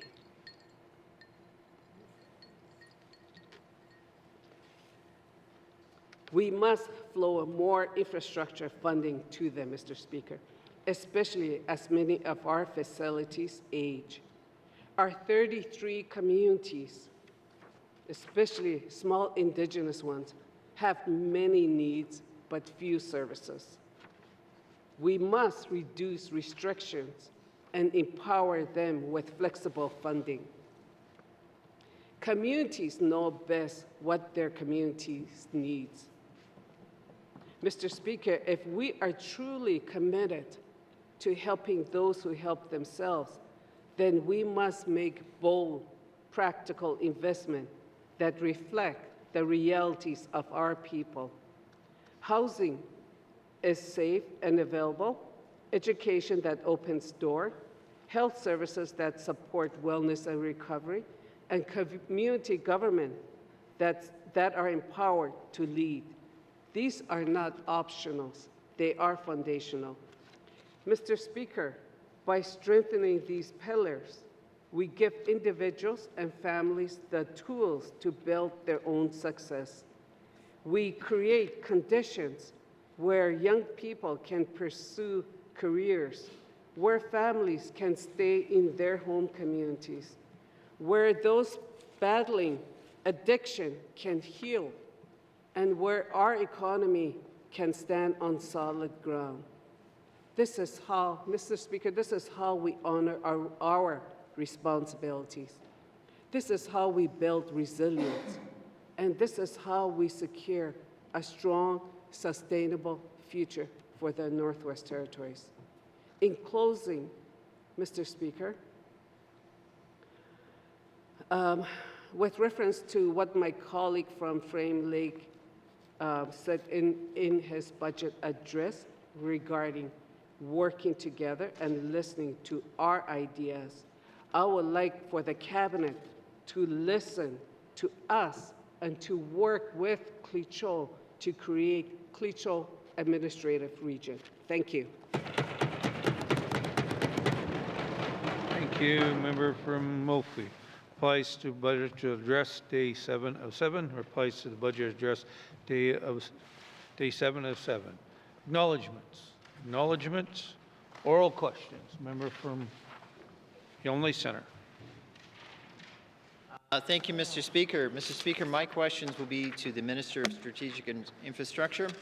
And I'll begin by noting that the Slave Geological Province Corridor report, which I have in my hand, notes that the best route is going east and direct to the mining sector. And lastly, Mr. Speaker, I'll point out that the City of Yellowknife supports the NWT economy with approximately $2.2 billion. That's 50% of the northern economy, Mr. Speaker. So my direct question to the Minister of Infrastructure is, will the Minister of Strategic Infrastructure ensure that any routing of the Arctic Economic Security Corridor includes a direct connection to the workhorse of this northern economy, that is the City of Yellowknife? Thank you. From Yonley Center. Minister responsible for Strategic Infrastructure, Energy, and Supply Chain. Thank you, Mr. Speaker. Mr. Speaker, flowing from the words I've been listening to this morning, I'm going to continue to work in partnership with Indigenous governments from around this territory, abide by the MOU that we have just signed with the Cliccho, with the Yellowknife Dene First Nation, which mentions within it working with all Indigenous partners, and we're going to make sure that the route we choose is one that balances all of the needs, including, as is mentioned in there, the economic needs and the economic importance of this route, which requires that it passes through rich regions for the geology. Thank you, Mr. Speaker. Responsible for Strategic Infrastructure, Energy, and Supply Chain. Member from Yonley Center. Thank you, Mr. Speaker. I repeat the short words of the Infrastructure Minister, connecting the North for the benefit of the Northerners. So, Mr. Speaker, my second question is not about excluding Indigenous partnership. It's including the City of Yellowknife in this big MOU. So why isn't the City of Yellowknife included in the routing conversation? Because this population represents 50% of the northern economy and 50% of the population, Mr. Speaker. It needs to be included in this conversation. Thank you, Mr. Speaker. Member from Yonley Center. Minister responsible for Strategic Infrastructure, Energy, and Supply Chain. Thank you, Mr. Speaker. Mr. Speaker, quite a large number of stakeholders are going to, of course, be included in a project the size of the proposed Economic and Security Corridor, running all the way up to the Nunavut coast. Mr. Speaker, the Yellowknife municipal government is not a landholder akin to that of the Cliccho government or to the Yellowknife Dene First Nation, who anticipate, of course, settling a land claim, hopefully in the near future. Thank you. Minister responsible for Strategic Infrastructure, Energy, and Supply Chain. Member from Yonley Center. Thank you, Mr. Speaker. Thank you, Mr. Speaker. It may not be a landowner, but Mr. Speaker, my last question is really structured around the capital's interest in the northern economy. So I'm told, this is the question, I'm told that the current sketch that's being worked out ignores the City of Yellowknife, Mr. Speaker. And if that's the proposed working route given to the GNWT to advocate, will the GNWT say no? And will they have the courage to say the City of Yellowknife needs to be part of this corridor and not excluded and not ignored? Thank you, Mr. Speaker. Thank you, member from Yonley Center.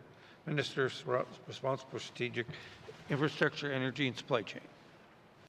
Thank you, Mr. Speaker. Mr. Speaker, I'm not going to speak about a hypothetical sketch that I don't have in front of me. I don't know what this sketch is, who drew it, or where it's from. I can tell you, Mr. Speaker, that the reason we've signed this MOU is to lay out a framework by which we work hand in hand with the Indigenous governments who are the landholders on whose lands this route is to traverse. But Mr. Speaker, it's always been well known that it's going to have to involve a region where Yellowknife is obviously very prominently centered, as well as other Indigenous governments in the area, North Slave Métis being among them, to find the best possible route. It's a road that has economic value. We have to maximize economic value, and we were very careful when signing that MOU that we reflected the need to have that economic value built into the routing. Thank you. Your response for strategic infrastructure, energy, and supply chain. Oral questions. Member from Range Lake. Thank you, Mr. Speaker. Mr. Speaker, again, stemming from our town hall on crime and public safety, many residents expressed concern around seeing crime in their neighborhoods and how we can better address it. Surveillance systems came up, including personal camera systems. Many people have those, but there was a discussion on whether or not there could be CCTVs like you see in other major cities, like the city of London in the UK. Is this something that the minister has looked into? Thank you. Minister of Justice.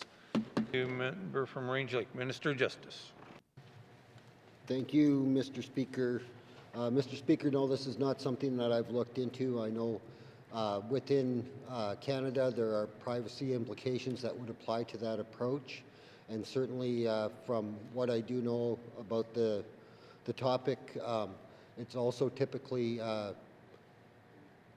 ability to do this would be contained in municipal legislation through community bylaws and that kind of avenue. Thank you, Mr. Speaker. Mr. Justice. Member from Range Lake. Thank you, Mr. Speaker. Mr. Speaker, obviously funding for community justice programs would be a part of this if it goes down to the municipal level, if it's something that can be done by bylaw. So can the minister develop programming through his community justice division to ensure that communities have the resources they need, whether it's expertise in surveillance systems, bylaw officers, training equipment, whatever it takes. Clearly, we need to resource these if we're going to ensure public safety in our communities. Thank you. Hear, hear. Range Lake. Minister of Justice. Thank you, Mr. Speaker. Mr. Speaker, to date, we've had no requests from any community to pursue an avenue in this regard. Certainly, our office is always willing to have those conversations with communities if there is a desire to look at potential funding opportunities.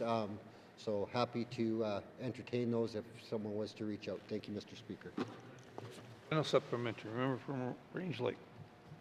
Thank you, Mr. Speaker. Mr. Speaker, will the minister work with the Minister of Municipal and Community Affairs to develop formula funding for community safety programs in communities? That way they don't have to come and ask him. They're just going to get money and they can use it to support community safety across the Northwest Territories. Thank you. Hear, hear. Mr. Justice. Thank you, Mr. Speaker. Mr. Speaker, I think the conversation, and if you look at the mandate letters from the Premier around community safety, I think we've all been given a mandate as Cabinet to work together in many areas to address the community safety concerns across the territory, and I think that's quite evident in the work that we have done to date. Thank you, Mr. Speaker. Oral questions. Member from the Date Show. Merci, Mr. Speaker. My questions are for the Minister of Education, Culture and Employment. Given the closures of all 19 community learning centers in early 2025 and the ongoing gaps this has created, will the Minister commit to developing a renewed and community-based approach to support adult learners, particularly in small communities most affected by these closures? Thank you, Mr. Speaker. Thank you, member from the Date Show. Minister of Education, Culture, and Employment. Thank you, Mr. Speaker. Mr. Speaker, I can confirm for the member that I am absolutely, yes, committed to a community-based approach to adult learning. The closure of the community learning centers certainly came to a shock to everybody. but certainly also present an opportunity to rethink how adult education is being delivered in communities across the Northwest Territories, especially small communities.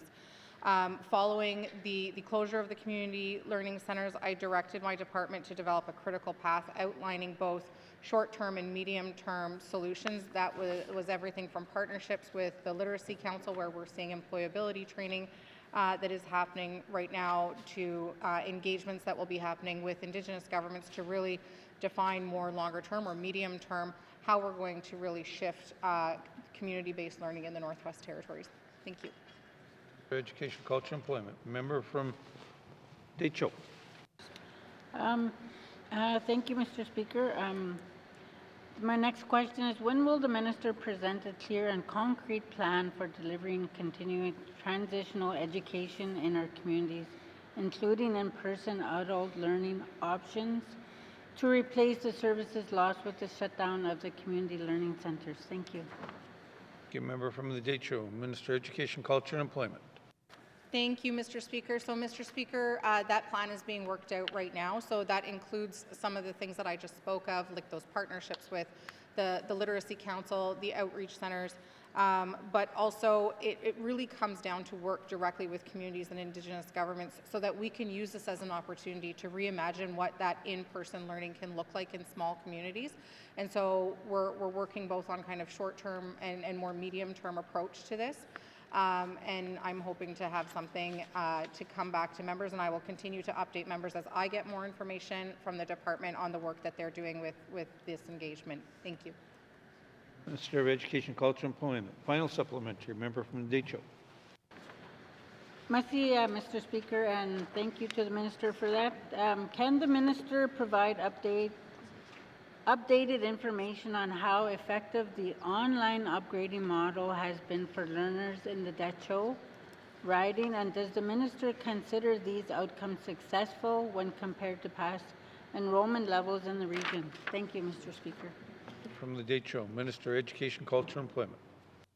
Thank you very much, Mr. Speaker. Mr. Speaker, this is the first year that Aurora College is doing their new online version of their adult learning, and so we'll have to kind of give it some time to see how this year goes, how the results fare out. And so as soon as I have some updated information from Aurora College, once they've had the time to assess, then I would happily share that with members from the other side. I think it's going to be really interesting to see the growth of online in the Northwest Territories, especially as we see more programming at Aurora College also shift to some online options to really open up the access to some of these programs, like, for example, the diploma in nursing as well, that I know has shifted to an online option too for part of it, so more of a hybrid option. We're also seeing more success with Northern Distance Learning, which is an option for students up to the age of 21. So we're seeing in the Decho region specifically with Northern Distance Learning an almost 70% successful completion rate, which is really good news. And I can also share with members of the House that I came to work early this morning to sign off on completion certificates for the Canadian adult education credentials. So more and more Northerners are also taking advantage of that pathway as well. Thank you. Culture and Employment. Oral questions. Member from Yellowknife North. Thank you, Mr. Speaker. Mr. Speaker, my questions are for the Education Minister about how we can provide more certainty to education authorities given the loss of Jordan's Principle funding. So, of course, the Interim Support Initiative funding has been essential in tiding over education authorities for the current year by helping them hire the needed education assistants. However, that funding doesn't have the same flexibility as Jordan's Principle, and schools have struggled with less access to behavior consultants, educational assessments, speech therapy, other sorts of things. Now, I understand the minister has been in regular communication with school board officials, and that helps, but I think we're all looking for more specific information to get more certainty around planning and budgeting. So my first question relates to, there was an expectation that the federal minister would make an announcement either late last year or early this year addressing how Jordan's Principle funding might work going forward for Northern Indigenous families. Is the minister aware of any updated timelines on when we will hear from the federal government about a decision about the restoration of Jordan's Principle to the NWT. Thank you, Mr. Speaker. Member from Yellowknife North, Minister of Education, Culture and Employment. Thank you very much, Mr. Speaker. Mr. Speaker, I've not received an update from the federal government on when I can expect, along with the rest of the country, to receive information on an updated criteria for Jordan's Principle. Thank you. Minister of Education, Culture and Employment. Member from Yellowknife North. Thank you, Mr. Speaker. So that continues to be a big worry, and people are looking for contingency planning. So what further details about our own contingency planning can be shared now with the public and with school boards? Thank you, Mr. Speaker. Yellowknife North, Minister of Education, Culture and Employment.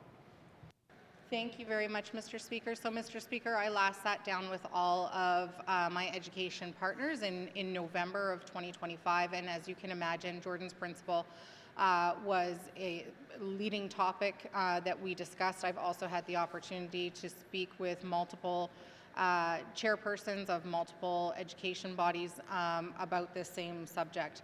And really from what where I'm at right now is requesting feedback on the support assistance initiative from education leaders across the territory. So I have asked them, how is it going? How has it worked out?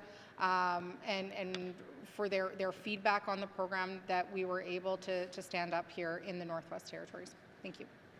Minister of Education, Culture and Employment. Final supplementary. Member from Yellowknife North. Thank you, Mr. Speaker. So on the subject of that interim support initiative funding, what more can the minister do to help schools access funding for the lost supports that have not yet been restored, such as behavior consultants, educational assessments, speech therapy? Thank you, Mr. Speaker. Member from Yellowknife North, Minister of Education, Culture and Employment. Thank you very much, Mr. Speaker. Mr. Speaker, the timing of the changes to Jordan's Principle, along with some work that was already being done within the Department of Education, Culture and Employment, really was a bit of a blessing in disguise. So we were already in the process of reviewing our inclusive schooling directive, and that really is where I feel we need to focus our energy in, so that we're not looking at Band-Aid solutions, but we're looking at really evolving how our inclusive schooling program works in the Northwest Territories. I can share with the member that literally in real time, superintendents from across the territory are reviewing the management response to the What We Heard report from the work that was done through multiple engagements, both in person, online, in written format across this territory. It was a very well participated review, and so that is where our focus is. Thank you. Education, Culture and Employment. Oral questions. Oral questions, member from Yellowknife Centre. Thank you, Mr. Speaker. I want to return to the Minister of Strategic Infrastructure, and my next round of questioning is going to be framed around who is representing the City of Yellowknife's interest in the 50% of our economy, Mr. Speaker. Will the Minister of Strategic Infrastructure sign a memorandum of agreement or a cooperation partnership agreement with the City of Yellowknife to ensure 50% of the northern economy doesn't get boxed out and becomes a partner, as pointed out by the Infrastructure Minister earlier today? Member from Yellowknife Centre. Minister responsible for Strategic Infrastructure, Energy and Supply Chain. Thank you, Mr. Speaker. Mr. Speaker, I meet frequently with the city. I have presented at the city quite recently, and I'm happy to continue to have those discussions with the city to see what best way we can continue to work together and to discuss with them the state of the project. Thank you, Mr. Speaker. Responsible for Strategic Infrastructure, Energy and Supply Chain. Member from Yellowknife Centre. Mr. Speaker, will the Minister be interested in signing a formal agreement with respect to the Arctic Economic Security Corridor, noting that the City of Yellowknife's interests will be represented at the table in some form, and it should highlight as a clear non-starter that the City of Yellowknife will not be excluded from this initiative? Thank you. Member from Yellowknife Centre. Minister responsible for Strategic Infrastructure, Energy and Supply Chain. Thank you, Mr. Speaker. Mr. Speaker, the Mayor of the City of Yellowknife has not expressed any concern at being excluded of the project. And Mr. Speaker, we have done a lot of work on the current MOU and signed an MOU right now with the two land holding groups. We're going to follow through the commitments in that, which includes ensuring that there's economic benefits for all Northerners. Thank you, Mr. Speaker. Minister response for Strategic Infrastructure, Energy and Supply Chain. Member from Yonge Centre. Mr. Speaker, I'm confused if the minister thinks it only has to come for the mayor, not MLAs. I mean, I'm concerned about the less value it's viewed on our opinion, Mr. Speaker. The question is, the GNWT paid 75-25 cent dollars on the Highway 9 project. It should include the city of Yellowknife because this legislature is paying it. Will the minister agree to investigate and discuss with colleagues such as myself to make sure the city of Yellowknife's interest is represented in this initiative, this territorial initiative? Thank you. From Yonge Centre. Minister responsible for Strategic Infrastructure, Energy and Supply Chain.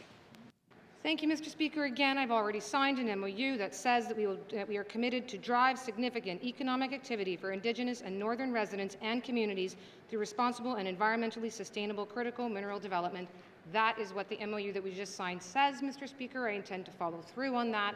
I am more than happy to present on this project to committees, to MLAs, to the mayor, to the city, to whoever wants to have those conversations. We are only at a stage of development, but quite frankly, we're behind. We need to get this moving, and fighting about it and suggesting that we're not moving or suggesting that we're not working together or suggesting that there's someone who feels left out isn't helping, Mr. Speaker. Minister responsible for Strategic Infrastructure, Energy and Supply Chains. Oral questions. Member from Yellowknife North. Oh.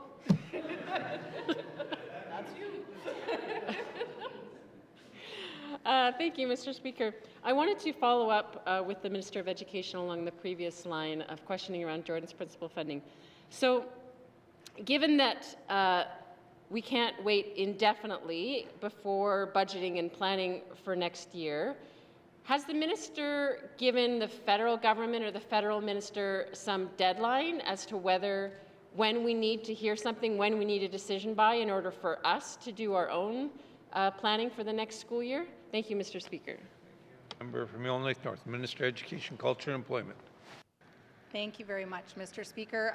Mr. Speaker, I really wish that I could give the federal government a deadline, but the federal government has their own work processes that they follow. We did expect to hear in the end of 2025 some results from their review of the criteria, but we have not yet heard. Thank you. Minister of Education, Culture and Employment. Member from Yellowknife North. Thank you, Mr. Speaker.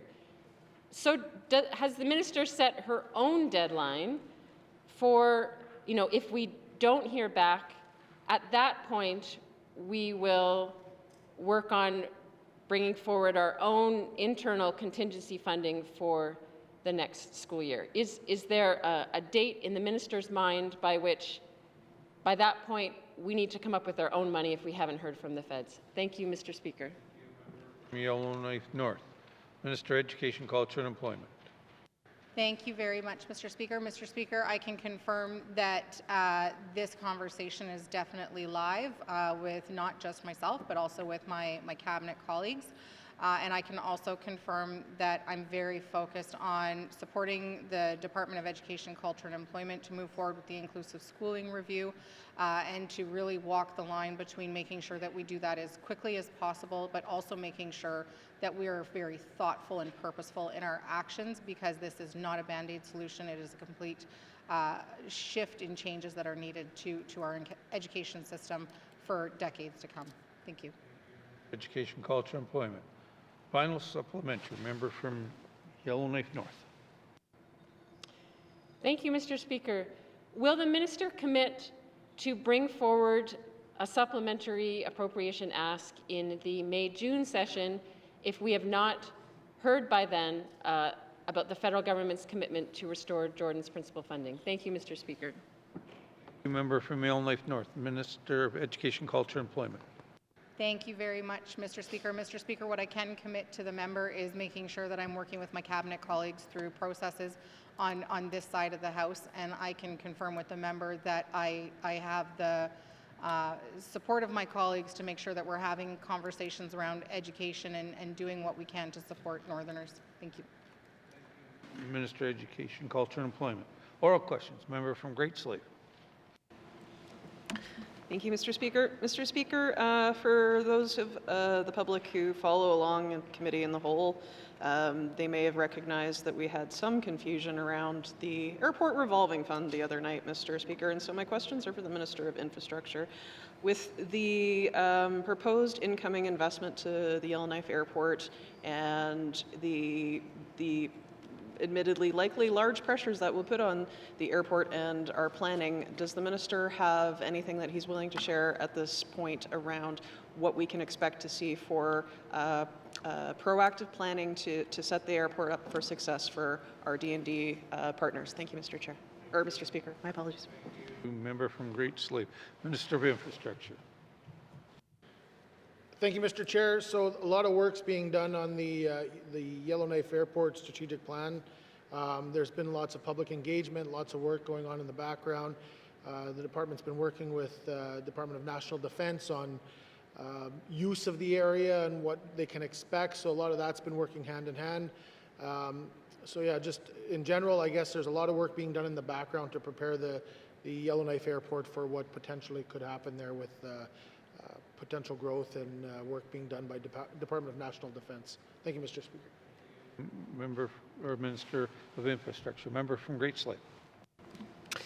Thank you, Mr. Speaker. So in the spirit of a collaboration, would the minister be willing to come and give committee a public briefing on all of the good work that's happening and so to give the public an understanding of what to expect and timelines? Thank you, Mr. Speaker. Member from Great Slave. Minister of Infrastructure. Thank you, Mr. Speaker. Yeah, so after our Committee of the Whole meeting, I think it would be important that we sit down and have a good discussion on what's going on at the airport in Yellowknife and talk about the proposed developments and the plans and also a little bit more information and dialogue regarding the revolving fund. So I'm more than interested in doing that, and we can let the department know when we get the invite. Thank you, Mr. Speaker. Thank you, Member for Minister of Infrastructure. Oral questions. Oral questions. Member from Tune-Day-Willity. Thank you, Mr. Speaker. My question would be to the Premier. Mr. Speaker, the federal government is streamlining environmental assessments under the single review policy. Has the minister met with the federal counterparts to ensure federal regulations continue to protect our waters here in the Northwest Territories, given that if regulations are up to Alberta alone, they may not safeguard our rights to clean water for the Northwest Territories? Thank you, Mr. Speaker. From Tune-Day-Willity. Mr. Premier. Thank you, Mr. Speaker. I'd like to hand that over to the Minister of Environment and Climate Change. Thank you. Premier. Minister of Environment and Climate Change. Thank you, Mr. Speaker. So this has been an ongoing issue that we have certainly addressed at the federal level through conversations with the Minister of Environment and Climate Change, as well as the provincial level with Alberta, and we have also put out 2 written statements that clearly define our position when it comes to treat and release, that we don't believe that under current conditions the science supports that as an approach. We've also encouraged both the federal and Alberta government to look at alternatives to treat and release as a potential solution for this issue. Thank you, Mr. Speaker. Environment and Climate Change. Member from Tune-Day-Willity. Okay, thank you, Mr. Speaker. I guess my next question will be back to the Minister of ECE, if that's okay. Okay, thank you, Mr. Speaker. Mr. Speaker, Alberta has signed a memorandum of understanding with the federal government of Canada to expand the oil sands development. And currently, it is anticipated Alberta will negotiate with the coastal First Nation BC. But does the does the Minister of ECE agree that the NWT and the Indigenous governments deserve a seat at that table to ensure downstream communities and ecosystems are protected? Thank you, Mr. Speaker. Member from Tune-Day-Willity. Minister of Environment and Climate Change. Thank you, Mr. Speaker. Mr. Speaker, certainly from the Department of Environment and Climate Change perspective, we have always worked with our Indigenous partners our Indigenous governments and our Indigenous organizations, and we have many boards and representatives that participate in these activities, and we are constantly sharing information in both directions. So we are certainly believe that that is the case. Thank you, Mr. Speaker. Minister of Environment, Climate Change. Final supplementary, member from Trinidad-Willity. Thank you, Mr. Speaker. Mr. Speaker, if the court strikes down Alberta Bill 7 for violating Indigenous rights on transboundary protections, how will the Minister of ECC ensure Alberta complies and that Northerners' waters and communities are safeguarded? Thank you, Mr. Speaker. From Trinidad-Willity, Minister of Environment and Climate Change. Thank you, Mr. Speaker. Mr. Speaker, this question is really a hypothetical question. There's been no decision made, so we would have to wait until the decision is completed in order to respond. Thank you, Mr. Speaker. Minister of Environment and Climate Change. Oral questions. Member from Range Lake. Thank you, Mr. Speaker. In keeping with the Olympic sentiment here in the room today and celebrating our athletes, members are rightfully concerned about the state of the Physical Activity, Sport and Recreation Fund. Spoke about it in the main estimates review. It's been dangerously close to its $3 million deficit. Many years ago in the 18th Assembly, decisions were made that have imperiled the fund's future success, and now it's even more complicated by the rising cost of travel and low lottery sales. So the minister said that he would commit to building a plan. Seems like the only plan to me is spend the money it needs to continue to function and send our kids to these games. So can the minister just commit going forward that we're going to spend the resources that are required to support our young athletes? Thank you. Hear, hear. From Range Lake, Minister of Municipal and Community Affairs. Yeah, thank you, Mr. Speaker. So again, as I stated yesterday in the Committee of the Whole meeting, we have been doing a bunch of work on stabilizing the fund and trying to find a path forward on the funds that we're lacking. We have money in the budget this year for supporting Arctic Winter Games. Also, we're continuing to review what some of the issues are. Some of the stuff is out of our control. I mean, with the ongoing use of online gambling is definitely impacting, I would say is definitely impacting our, like the Sports Select and stuff like that. So like there's organizations out there that are doing the same thing and we're not seeing the benefits anymore. So unfortunately, we have plans on looking at legislating online gambling and have money in the budget for if we can go ahead and study it and see what else we can get out of online gambling. Thank you, Mr. Speaker. Minister of Municipal and Community Affairs. Member from Range Lake. Thank you. Sounds like a good idea, Mr. Speaker. I wonder who raised it. But, Mr. Speaker, is this the plan to solve the gap with the fund? Because if it is, bringing a consultant in to do studying is a far cry from actually implementing legislation, building a compliance regime, and moving forward with tax and regulation of something that is harming our communities, and we're losing revenue because it's not regulated. So can we get more than a commitment to look at this? Is the minister signaling now, today, that we are going to do this, bring the revenues into our gaming fund, and keep Northerners and consumers safe? Thank you. Hear, hear. From Range Lake, Minister of Municipal and Community Affairs. Thank you, Mr. Speaker. So yeah, we're looking into this, and I don't want to say we're studying it because I don't think that's the goal here. The goal is to move ahead as quick as possible so we don't lose out on the opportunities. However, I will say that I know Alberta just finalized a lot of their stuff, so we're not too far behind, and I hope we can catch up to them and maybe get some of that gaming legislation out there sooner rather than later.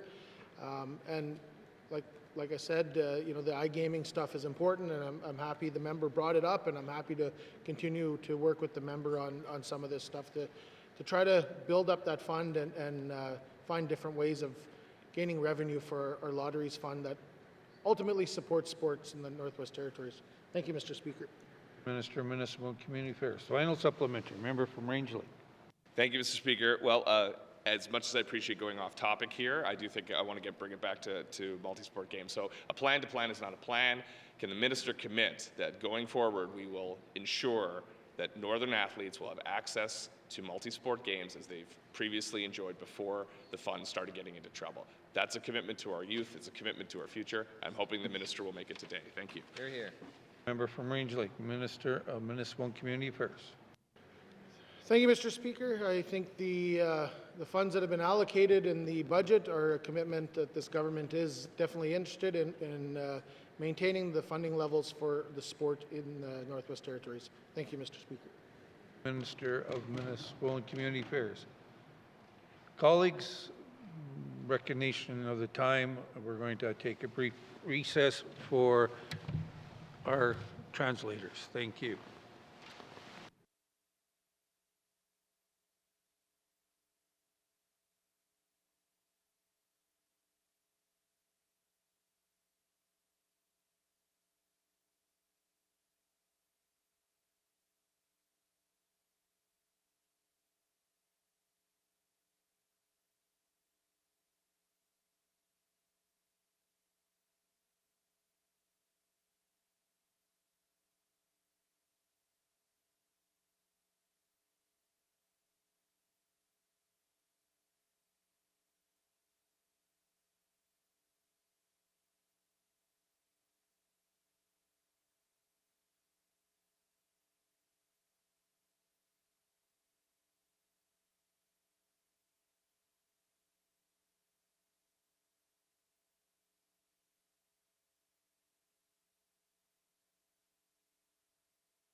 Oral questions. Member from Trinidad Willity. Thank you, Mr. Speaker. My question is for the Minister of ECC. Mr. Speaker, earlier I talked about Bill 7 that was introduced in the House in Alberta, proposing emerging waters basins which would disrupt northern rivers and threatens our ecosystem and communities. What action will the minister take to address this clear violation of the Trans-Boundary Water Agreement and also protecting and upholding treaty rights? Thank you. Thank you, member from Trinidad Willity, Minister of Environment and Climate Change. Thank you, Mr. Speaker. Mr. Speaker, as required under our Trans-Boundary Water Agreement, the GNWT in Alberta will continue to monitor and assess water quantity and quality against our interim triggers that we have within our agreement, and we'll relay that information to the public via the annual report, as we've done over the last number of years, and through our bilateral management committee. Very happy to say that the bilateral management committee has representations from 2 Indigenous governments that sit directly on the NWT Water Strategy Indigenous Steering Committee. So we've also relayed our displeasure, if you will, with that approach from the Alberta government. Thank you, Mr. Speaker. Environment, Climate Change. Member from Trinidad Willity. Thank you, Mr. Speaker. Alberta currently has a zero tailings pond policy. Bill 7 seeks to replace it with a fast-track path to threatening releasing wastewater into our river system. And Mr. Speaker, in Alberta, they're talking about building a nuclear dam and also database centers that's going to require a lot of water. So my question, does the minister consider this is a violation of our Trans-Boundary Water Agreement? Thank you. Member from Trinidad Willity, Minister of Environment and Climate Change. Thank you, Mr. Speaker. That's kind of a multi-pronged question, but I'll do my best here. So currently, under the Alberta's own Environmental Protection and Enhancement Act, they are unable to release tailings water into the ecosystem.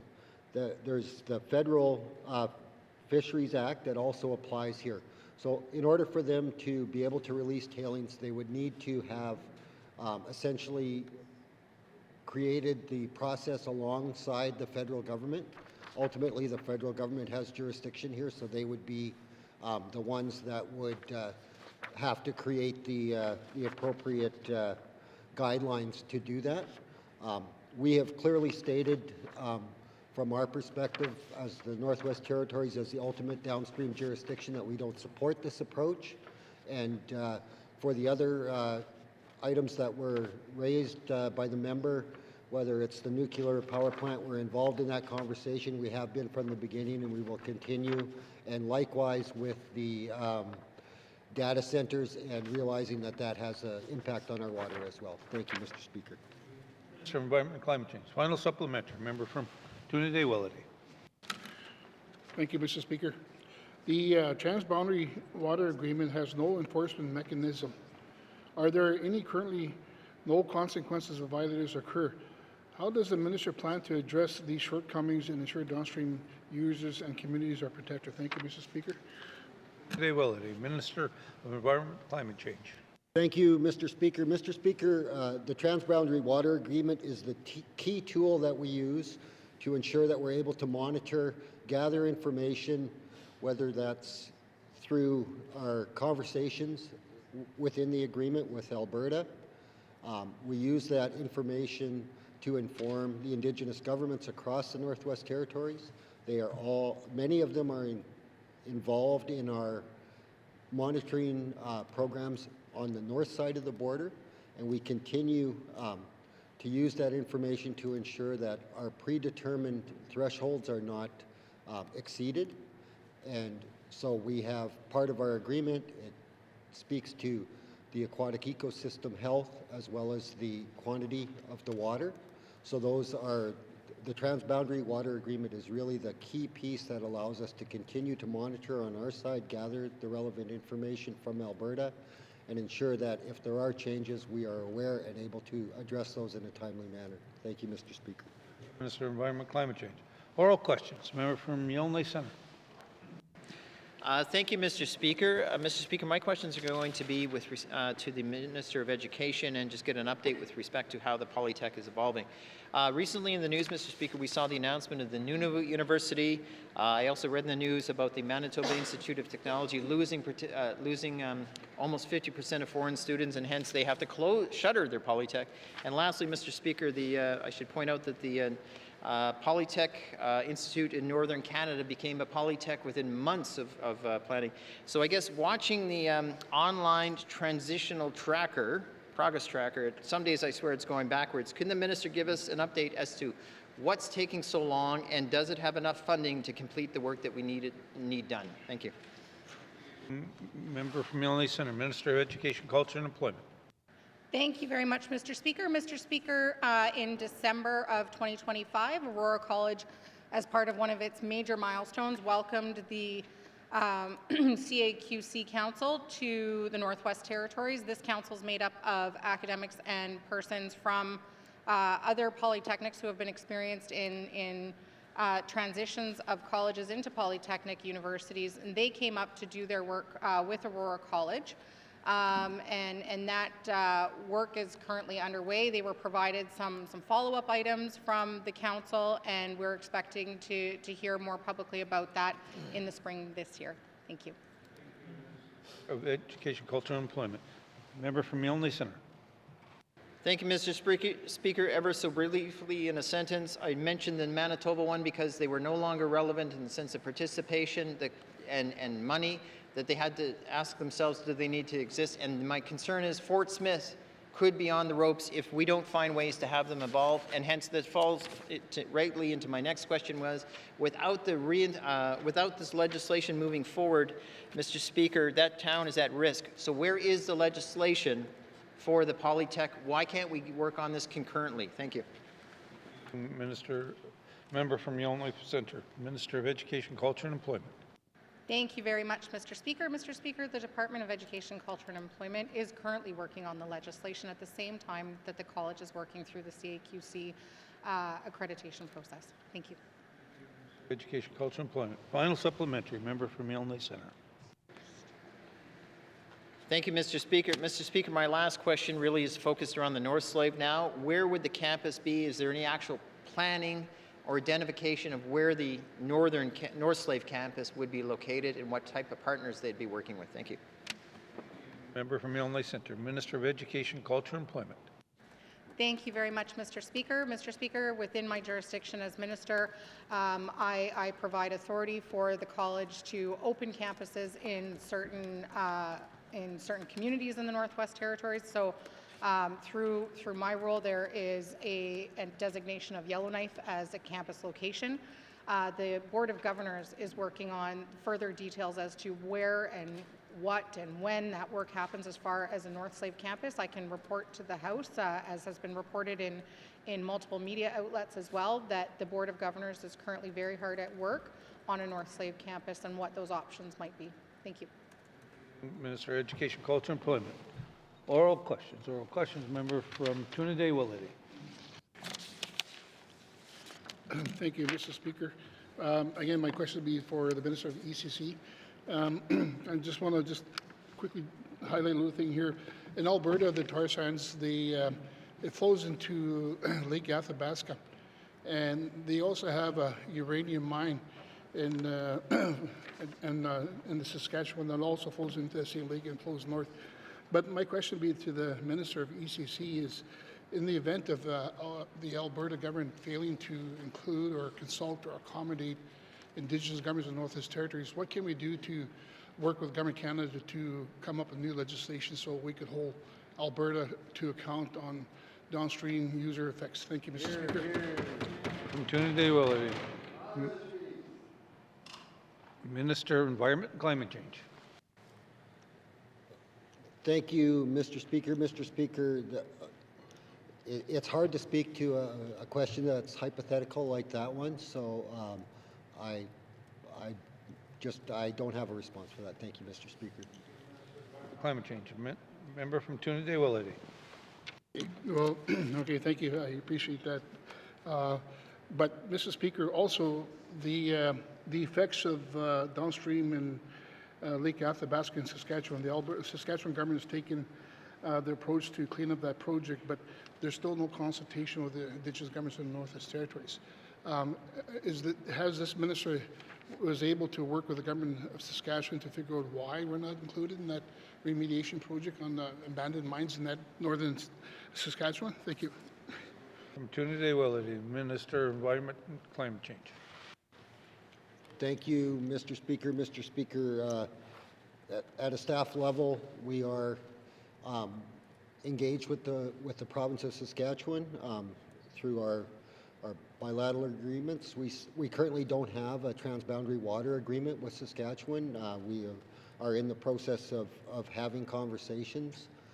As these issues are raised, certainly something I will take back to the staff and get a further update. Thank you, Mr. Speaker. Environment, Climate Change. Final supplementary. Member from Tuna de Willity. Thank you, Mr. Speaker.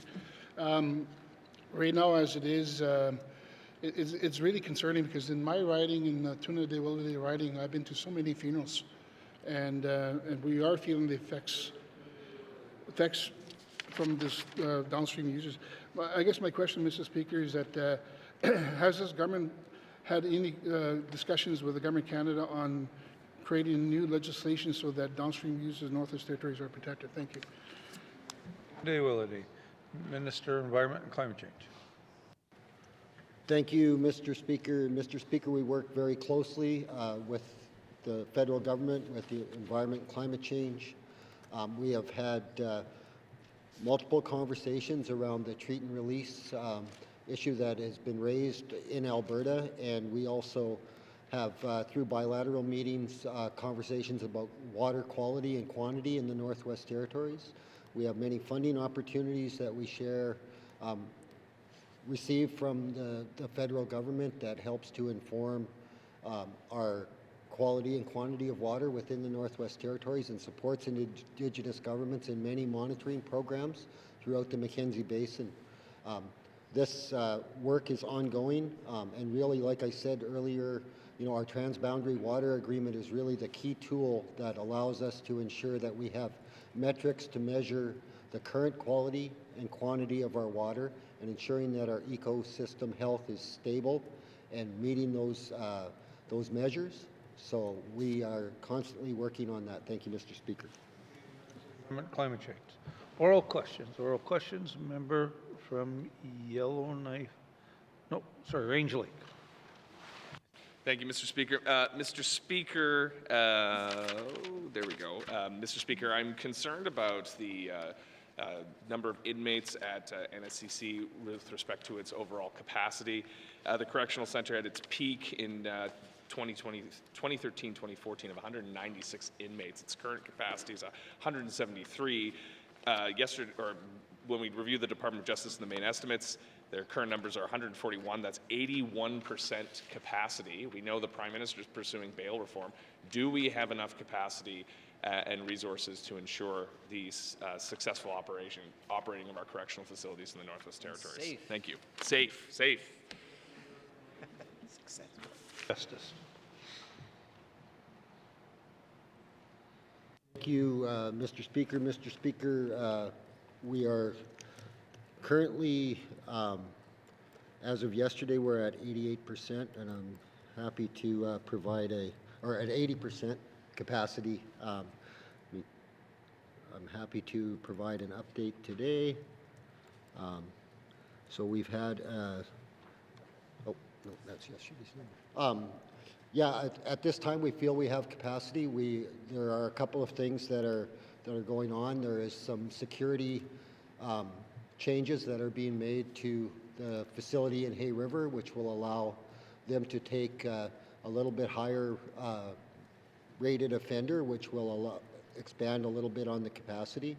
And as we move forward, currently the capacity load within the North Slave Correctional Center is still at a manageable state. Thank you, Mr. Speaker. Thank you, Minister of Justice. Member from Range Lake. Thank you. My concern is, again, about safety, Mr. Speaker, but it's also about resourcing. If correctional officers are forced to do overtime shifts and things like that, it can drive huge costs. The Auditor General has already found this in our facilities, also in Nunavut's facilities, which have similar challenges. Mr. Speaker, if we're changing SMCC, that's a therapeutic campus. That's a big part of their operating. How is that going to impact the therapeutic campus in Hay River, or in that facility? Thank you. Thank you, member from Range Lake. Minister of Justice. So the changes to the therapeutic campus in Hay River will just allow another level of offender to be able to participate in the programming that is currently available in that facility. Thank you, Mr. Speaker. Minister of Justice. Final supplementary. Member from Range Lake. Thank you, Mr. Speaker. So when those changes are made to the facility, how many more inmates will they be able to take on? There's 14 people there. That was what we heard in the main estimates. So once the changes are made, how many more higher security classified inmates will be able to be housed at SMCC? Thank you. Member from Range Lake. Minister of Justice. Thank you, Mr. Speaker. Mr. Speaker, this change to the security will not change the overall capacity of the facility. That number will remain the same. The change will allow a different level of inmate to be housed in the facility and participate in the programming. Thank you, Mr. Speaker. Minister of Justice. Oral questions. Oral questions. Member from Yellowknife North.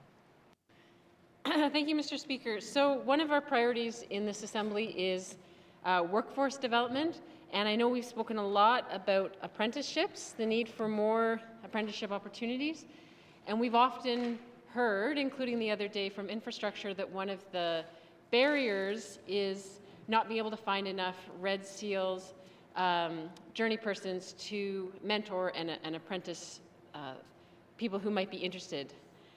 However, I wanted to ask the Minister of Education, are there apprenticeship opportunities that don't require a Red Seal? There may be many skills and trades out there that just need sort of more informal mentorship to learn a certain trade without needing a Red Seal. Can the minister comment on whether those kinds of opportunities are available either for SNAP students or other types of apprenticeships? Thank you, Mr. Speaker. Member from Yellowknife North. Minister of Education, Culture and Employment. Thank you, Mr. Speaker. So, Mr. Speaker, there's certainly things like work experience and certain labor roles, of course, that people don't need to be under a Red Seal person, or let me start over, Mr. Speaker. Sorry. So the answer to the member's question essentially is yes. There are ways that we can do this in the Northwest Territories. So in the Northwest Territories, you don't need to be supervised by a Red Seal tradesperson. You can be supervised by a journey person. This is in our regulations. A journey person is someone who has completed at least 72 hours of work experience in that specific trade. And I'll wait for the members' other questions before I try to answer all of them in one response. Thank you. Minister of Education, Culture and Employment. Member from Yellowknife North. Thank you, Mr. Chair. And so, to the extent that we're struggling to find placements for SNAP students or those entering into these kinds of programs, have we clearly spread the word, communicated to communities that we're looking for experienced journey persons of all kinds to be able to mentor people to find more opportunities for those placements? Thank you, Mr. Speaker. Member from Yellowknife North. Minister of Education, Culture and Employment. Thank you very much, Mr. Speaker. So, Mr. Speaker, I try to talk about things like SNAP as much as I can in the House, to the point where I feel like sometimes I must drive my colleagues a little bit nuts, and I hope they are all well acquainted with SNAP. I've also done things like send out information through email to members so that they've got the information at their fingertips. And it's also shared with schools through career and education advisors who work directly with our students across the Northwest Territories. But I do agree that I think there is always ways that we can better communicate and better share this information. And I think this is one of those key moments where we also need to say who's our audience. And, you know, I wouldn't say that any of us in this room are well versed in TikTok, but I think that that might be a better way to share this information. Thank you. For Education, Cultural Employment. Final supplementary. Member from Yellowknife North. Thank you, Mr. Speaker. So I know a number of government departments themselves, infrastructure, housing, in business plans have their own targets for numbers of apprentices. And so what is the minister doing to work with other departments to try to meet those targets in business plans around apprenticeships, to find perhaps government employees who may not be Red Seal but might be experienced journeypersons to take on those apprentices? Thank you, Mr. Speaker. Member from Yellowknife North. Minister of Education, Culture and Employment. Thank you very much, Mr. Speaker. So, Mr. Speaker, I don't just talk in the House about SNAP, I also speak to all of my colleagues. I've sat down with the Minister of Housing, I've sat down with the Minister of Strategic Infrastructure when she was the Minister of Infrastructure, sat down with the Minister as well of Finance, who's also the Minister of Human Resources, to ensure that the government is also playing a part when it comes to making sure that we're supporting the growth of apprentices. A lot of times people in communities who are journey persons, who are Red Seal tradespeople, do work for the government of the Northwest Territories in some form. And so making sure that we are capitalizing on our human capital as best as possible across the territory is critically important to our success in this area. Thank you. Minister of Education, Culture and Employment. Oral questions. Oral questions. Member from Yellowknife Centre. Thank you, Mr. Speaker. I am going to ask questions to the most athletic minister we have here today. That'd be the Minister of MACA, who's in charge of sport and youth. And I can see him all excited there with knowing he's getting my questions, Mr. Speaker.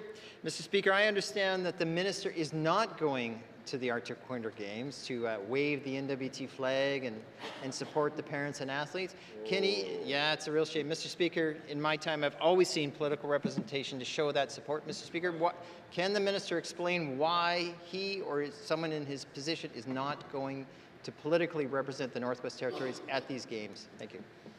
Member from Yellowknife Centre. Minister of Municipal and Community Affairs.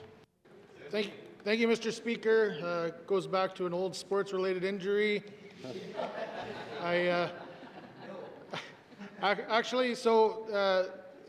Basically, what it comes down to is we know that we've had some financial difficulties in the department with getting athletes to the games, travel costs, everything else. So, you know, I've got a few things going on also. So I've asked the department to take me off the list to travel there to help save money and hopefully use some of that money for the athletes and their travels, so some fiscal sustainability there.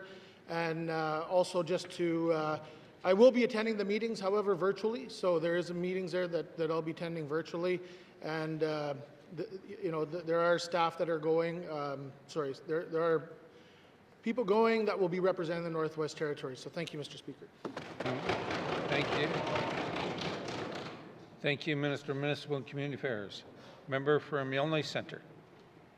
Thank you, Mr. Speaker. I'm not sure what the Cabinet's clapping for after hearing that answer. My goodness, Mr. Speaker. Mr. Speaker, someone at a political level should represent the Northwest Territories. Mr. Speaker, if the minister doesn't have the time, maybe one of us. I sit on the committee that oversees it. And if anything, Mr. Speaker, I'm sure the senior envoy has nothing to do. He could go.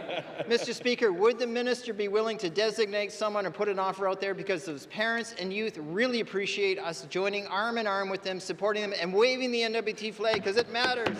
Seriously. Thank you, Member from Yellowknife Centre. Minister of Municipal and Community Affairs. Thank you, Mr. Speaker. So, you know, the role of the minister obviously is to take part in some of the activities, but it's also to take part in some of the meetings that are happening there. We all know the cost of doing government. We've heard time and time again how much money it costs and how much money we waste, and it goes on and on and on. So I've decided to use some of that money, and hopefully it goes towards some of the travel that the athletes are going towards. And at the end of the day, I've decided not to go and attend the meetings virtually. We have the commissioner going. I hear the speakers going. And I hope the speaker will be waving our flag high for us. And my understanding is he's quite keen on going, as he normally is, like to go to the Arctic Winter Games. And he's going to hopefully hand out some medals for us and hopefully attend the opening ceremonies for us. So thank you very much. Mr. Speaker. of Municipal and Community Affairs. Final supplementary. Member from Yonge Centre.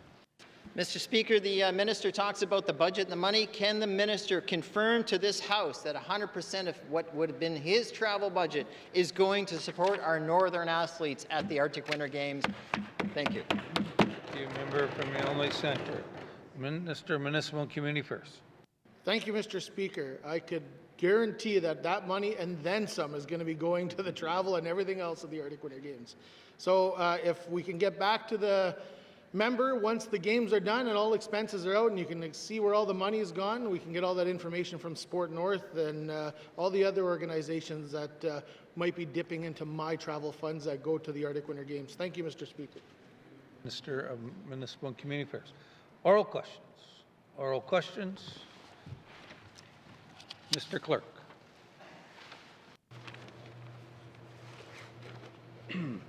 Mr. Speaker, pursuant to Rule 7.2(7)(2), I've received follow-up information for the following oral questions from the first session of the 20th Legislative Assembly, 9:45 and 9:50. These follow-ups will be printed in full in today's Hansard. Thank you, Mr. Speaker. Time for oral questions up, colleagues. Oral questions, oral questions. Written questions, written questions. Replies to written questions, replies to written questions. Replies to Commissioner's address, replies to Commissioner's address. Petitions, petitions. Reports of committees on the review of bills. Member from Frame Lake.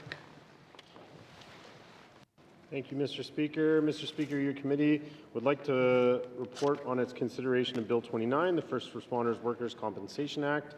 Bill 29 received second reading in the Legislative Assembly on May 29, 2025, and was referred to the Standing Committee on Government Operations for review. A motion extending the committee's review of Bill 29 by 120 days was adopted by this Assembly on October 16, 2025. The committee is actively continuing its review of the bill, but has not yet conducted a clause-by-clause review. Therefore, Mr. Speaker, in accordance with Rule 8.3 Sub 2 of the Rules of the Northwest Territories Legislative Assembly, I move, seconded by the member for Great Slave, that the review period for Bill 29, First Responders Compensation Amendment Act, be extended to February 27, 2026. Thank you, Mr. Speaker. Thank you, member from Frame Lake. The motion is in order. To the motion. Question has been called.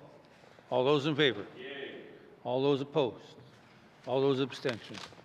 The motion is carried. Standing Committee review of Bill 27 is extended to February 27. Reports on Committee review bill. Member from Frame Lake. Thank you again, Mr. Speaker. Your committee would like to report on its consideration of Bill 32, an act to amend the Public Service Act, number 2. Bill 32 received second reading in the Legislative Assembly on October 21st, 2025, and was referred to the Standing Committee on Government Operations for review. The committee is still reviewing the bill and has not yet conducted a clause-by-clause review. Therefore, Mr. Speaker, in accordance with Rule 8.3 Sub 2 of the Rules of the Northwest Territories Legislative Assembly, I move, seconded by the member for Great Slave, that the review period for Bill 32, an act to amend the Public Service Act, number 2, be extended by 120 days. Thank you, Mr. Speaker. The motion is in order. To the motion. Question has been called. All those in favor? Yay. All those opposed? All those abstaining? Motion is carried. Standing Committee review of Bill 32 is extended for 120 days. Review of committee on the, reports on committee review of bill.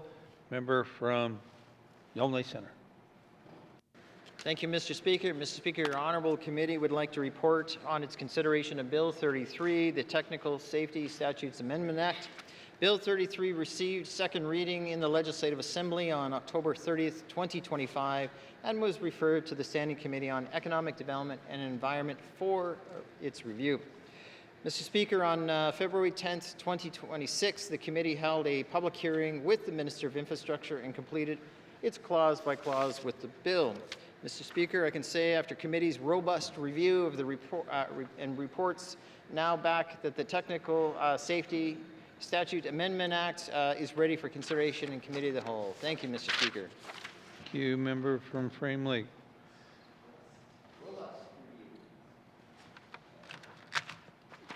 Sorry. Bill 33 bill stands referred to the Committee of the Whole. Reports of the Committee of the Review of Bills, reports on the Committee of Bills.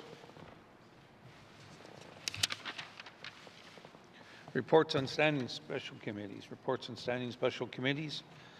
Tabling of documents. Tabling of documents. Member for Minister of Education, Culture and Employment. Thank you, Mr. Speaker. Mr. Speaker, I wish to table the following document, Aurora College Annual Report 2024-2025. Thank you, Mr. Speaker. Minister of Education, Culture and Employment. Table of documents. Minister of Infrastructure. Mr. Speaker, I wish to table the following document, Annual Report to the Legislative Assembly under the Transportation Dangerous Goods Act 2025. Thank you, Mr. Speaker. Minister of Infrastructure. Table of documents. Member from Range Lake. Thank you, Mr. Speaker. I wish to table document titled Planet Youth and the Icelandic Prevention Model. Thank you, Mr. Speaker. Member from Range Lake. Tabling of documents. Tabling of documents. Notice of motions. Notice of motions. Motions. Motions. Notice of motions for first reading of bills. Sorry, I got to go back to notice of motion. Member from Yelm Lake North. Mr. Speaker, I give notice that on Tuesday, February 17th, 2026, I will move the following motion. I move, seconded by the Honourable Member for Thabatcha, that notwithstanding Rule 2.1, when the House adjourns on Friday, Tuesday, February 17th, 2026, it shall be adjourned until Tuesday, February 24th, 2026, and further that any time prior to February 24th, 2026, if the Speaker is satisfied after consultation with the Executive Council and members of the Legislative Assembly that the public interest requires that the House should meet at an earlier or later time during the adjournment, the Speaker may give notice.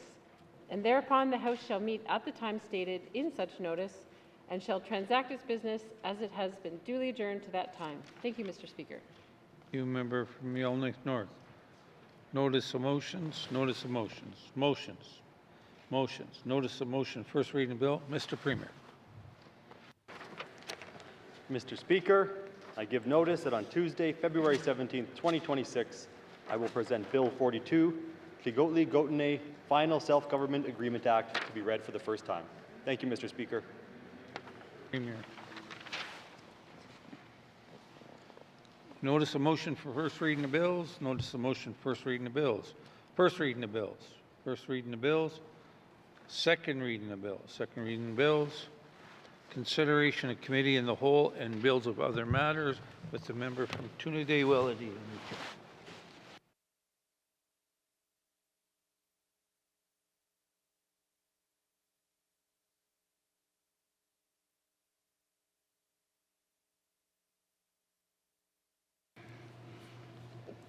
Get that binder.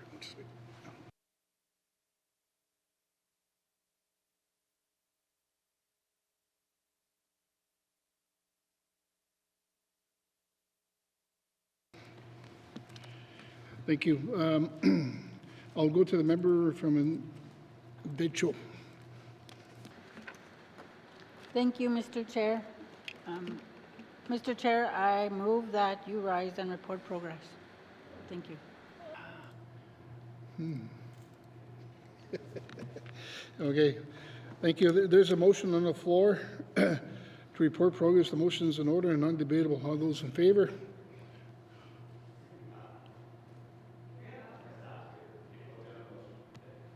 Sorry?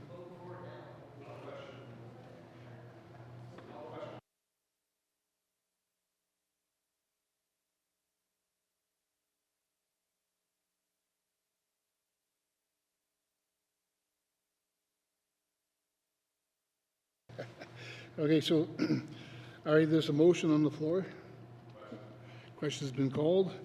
All those in favor? Okay. All those opposed? Okay, thank you. Motion is defeated. We will continue on.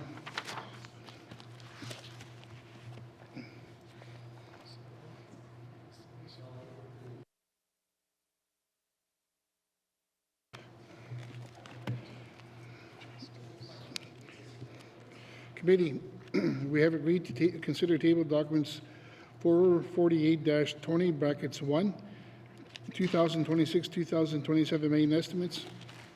We will now resume our consideration of the Department of Justice with the Office of the Regulator of Oil and Gas Operation. Does the Minister of Justice wish to bring witnesses into the House? Yes, Mr. Chair. Thank you. Does committee agree? Okay, thank you. Sergeant Irons, please escort the witnesses into the chamber.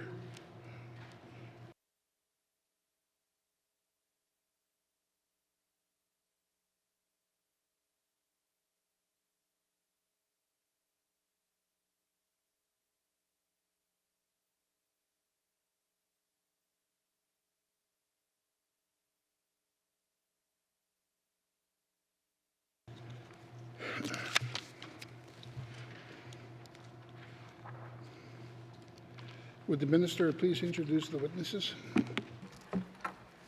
Thank you, Mr. Chair. Mr. Chair, to my left, I have Deputy Minister of Justice Charlene Doolittle, Deputy Attorney General, and to my right, I have James Bancroft, Director of Corporate Services. Thank you, Mr. Chair. Okay, thank you. The Office of the Regulator of Oil and Gas Operations, beginning on page 316, with information items on page 318. Are there any questions? Okay, no further question. Please turn to page 317. Justice of the Office of the Regulator of Oil and Gas Operation, $944,000. Does committee agree? Thank you. Moving on to policy or policing services on page 319. Are there any questions?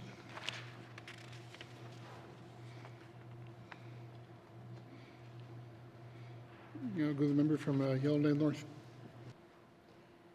Thank you, Mr. Chair. Let me just bring it up here.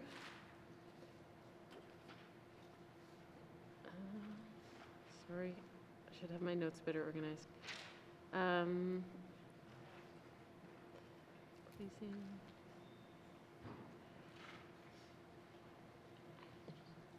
Okay.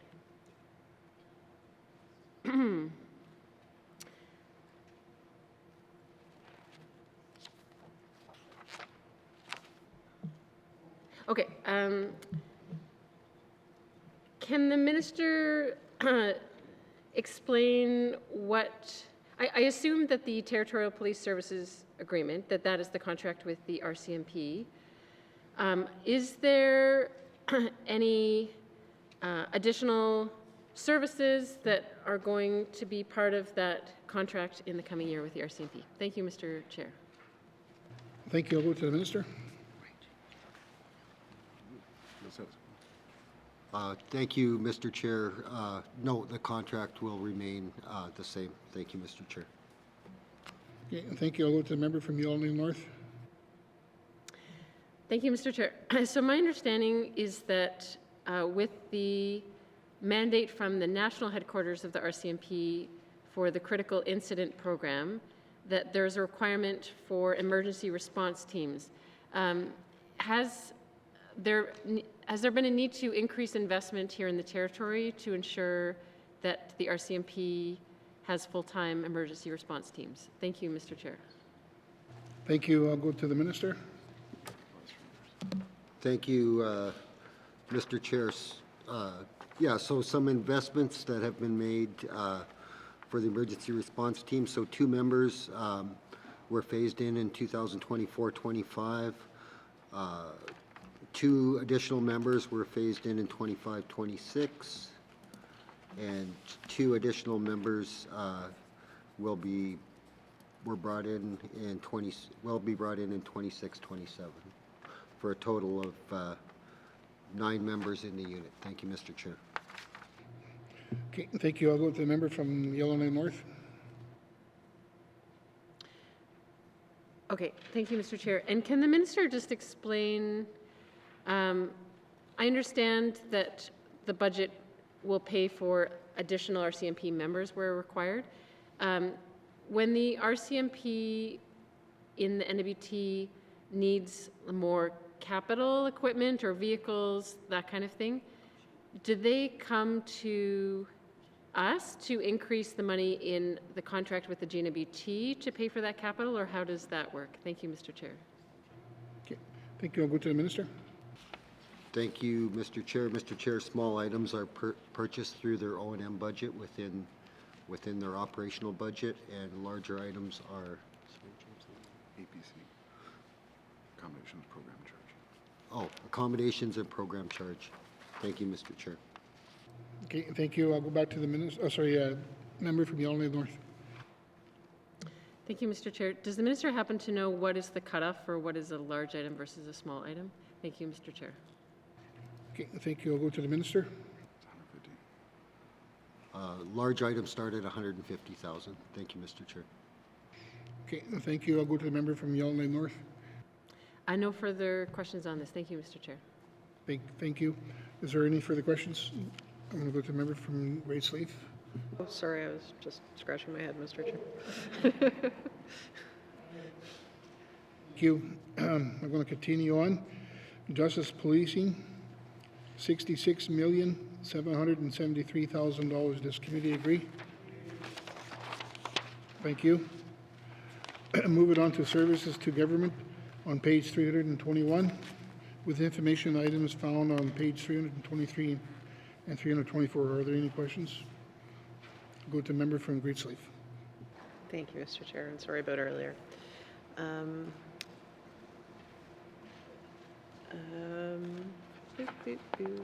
think I am in.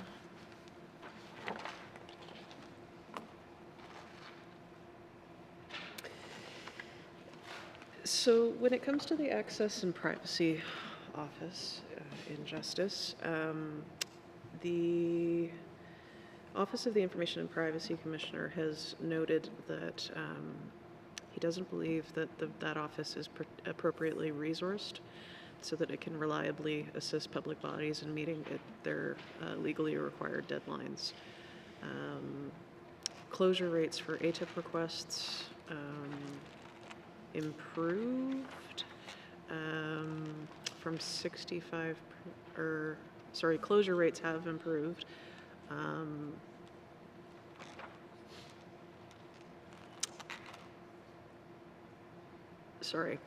Have not improved. They've sort of decreased in terms of legislative timelines. And I'm curious, does the department have plans to improve the ATIP request response time and how they anticipate on to do that with no increasing resources to budget or staff as identified in the mains? Thank you, Mr. Chair. Thank you. I'll go to the minister. Thank you, Mr. Chair. We're currently going through a review, and that review is being evaluated in accordance with the Government Renewal Initiative, and those results will be available in March, and that will inform our decisions going forward. Thank you, Mr. Chair. Okay, thank you. I'll go to the member from Great Slave.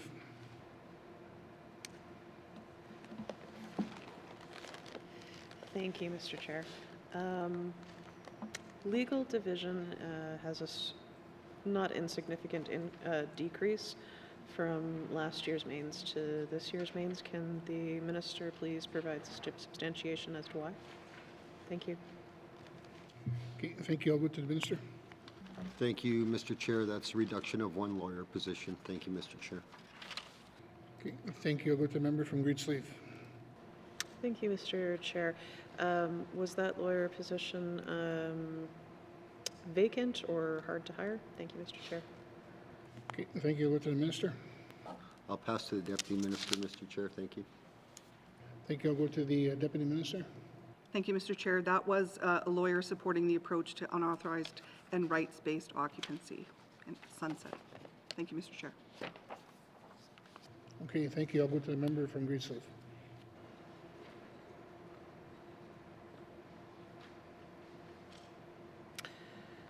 Thank you. I'll note that there is an increase in of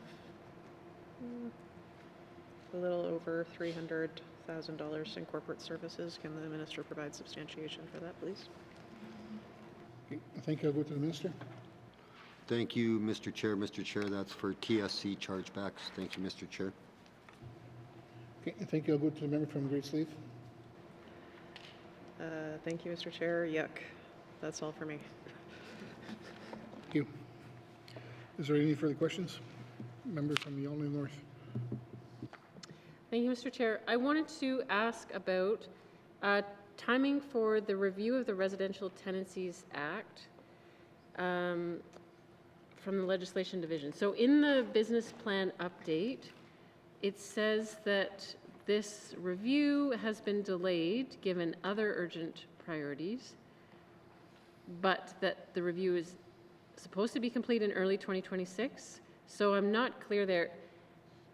Given the fact that the Residential Tenancies Act is linked so much to some of our other justice priorities, including the legislation that we're hoping will come forward in a few months, the SCAN Act, the Safer Communities and Neighborhoods Act, is sort of built so closely on the Residential Tenancies Act.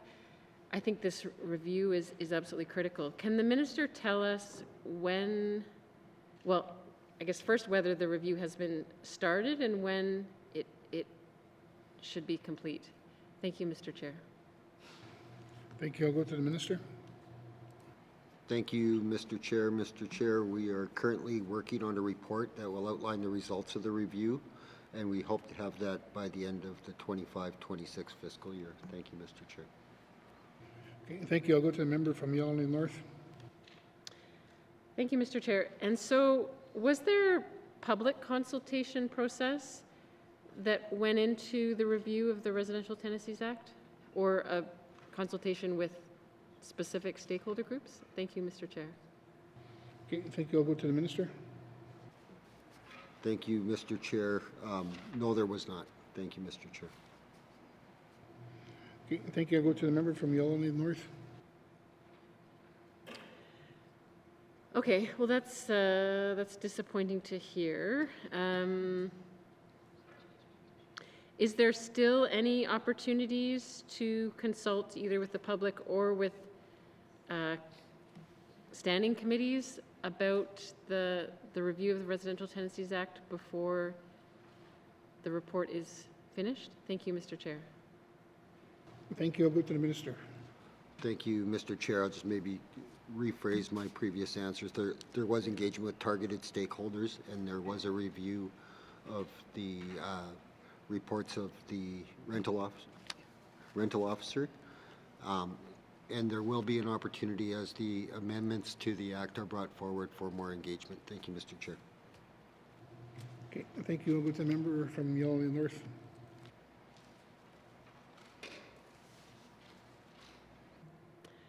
Thank you, Mr. Chair. Will that report of the Residential Tenancies Act review be made public? Thank you, Mr. Chair. Okay, thank you. I'll go to the minister. Thank you, Mr. Chair. Yes, that will be public. Thank you, Mr. Chair. Okay, thank you. I'll go to the member from Yonge North. Okay, that's all for now, Mr. Chair. I look forward to many future conversations on that topic. Thank you. Is there any members that want to add to this line item? Okay, I'm going to continue on. No further question. Please turn to page 322. Justice Service to Government, $15,948,000. Does committee agree? Thank you. Moving on to Service to the Public on page 325 with information item on 327. Are there any questions? No further question. Please turn to page 326.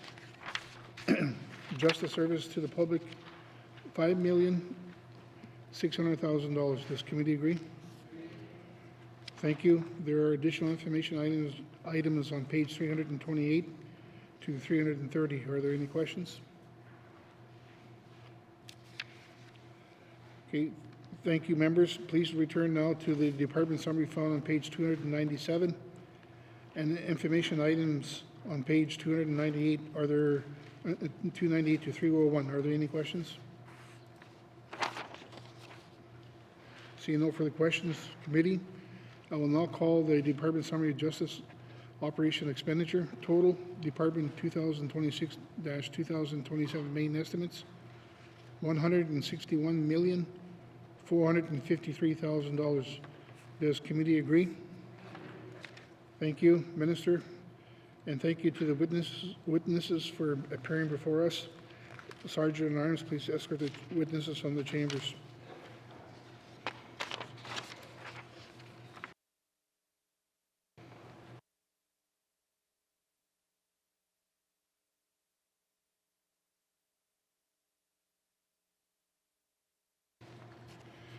Thank you. I'm going to go to the member from Decho.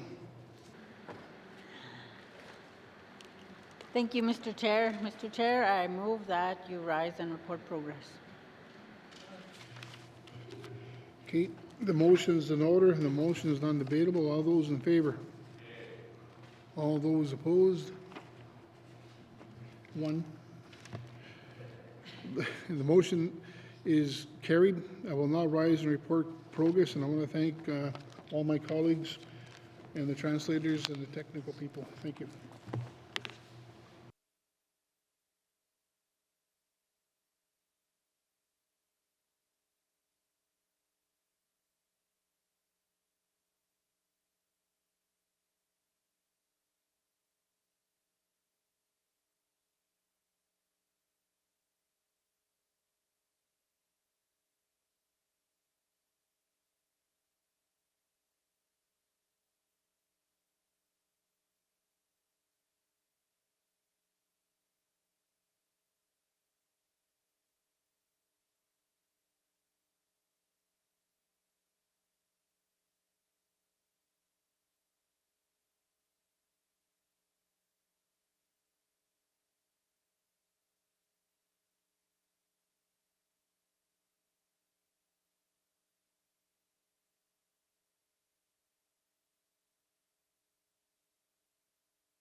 Mr. Speaker, your committee has been considering table documents 448-20 brackets 1 and Mr. Speaker, I move the report of the committee of the whole would be concurred with. Thank you. Thank you, member from Tunde-Wellesley. Can I have a seconder? Member from Frame Lake. All those in favor? All those opposed? All those abstaining? Motion passed. Reports on committee of the whole, reports on committee of the whole. Third reading of bills. Third reading of bills. Orders of the day, Madam Clerk. Thank you, Mr. Speaker. Orders of the day from Monday, February 16th, 2026 at 1:30 p.m. Prayer or reflection, minister statements, member statements, returns to oral questions, oral question 974-20 brackets 1, recognition of visitors in the gallery, acknowledgements, oral questions, returns to written questions, written question 26-20 brackets 1, 27-20 brackets 1, 28-20 brackets 1, 29-20 brackets 1, 30-20 brackets 1, 31-20 brackets 1, replies to Commissioner's address, petitions, reports of committees on the review of bills, reports of standing and special committees, tabling of documents, notices of motion, motions, notices of motion for first reading of bills, second reading of bills, consideration in committee of the whole of bills and other matters, tabled document 448-20 brackets 1, report of committee of the whole, third reading of bills, orders of the day.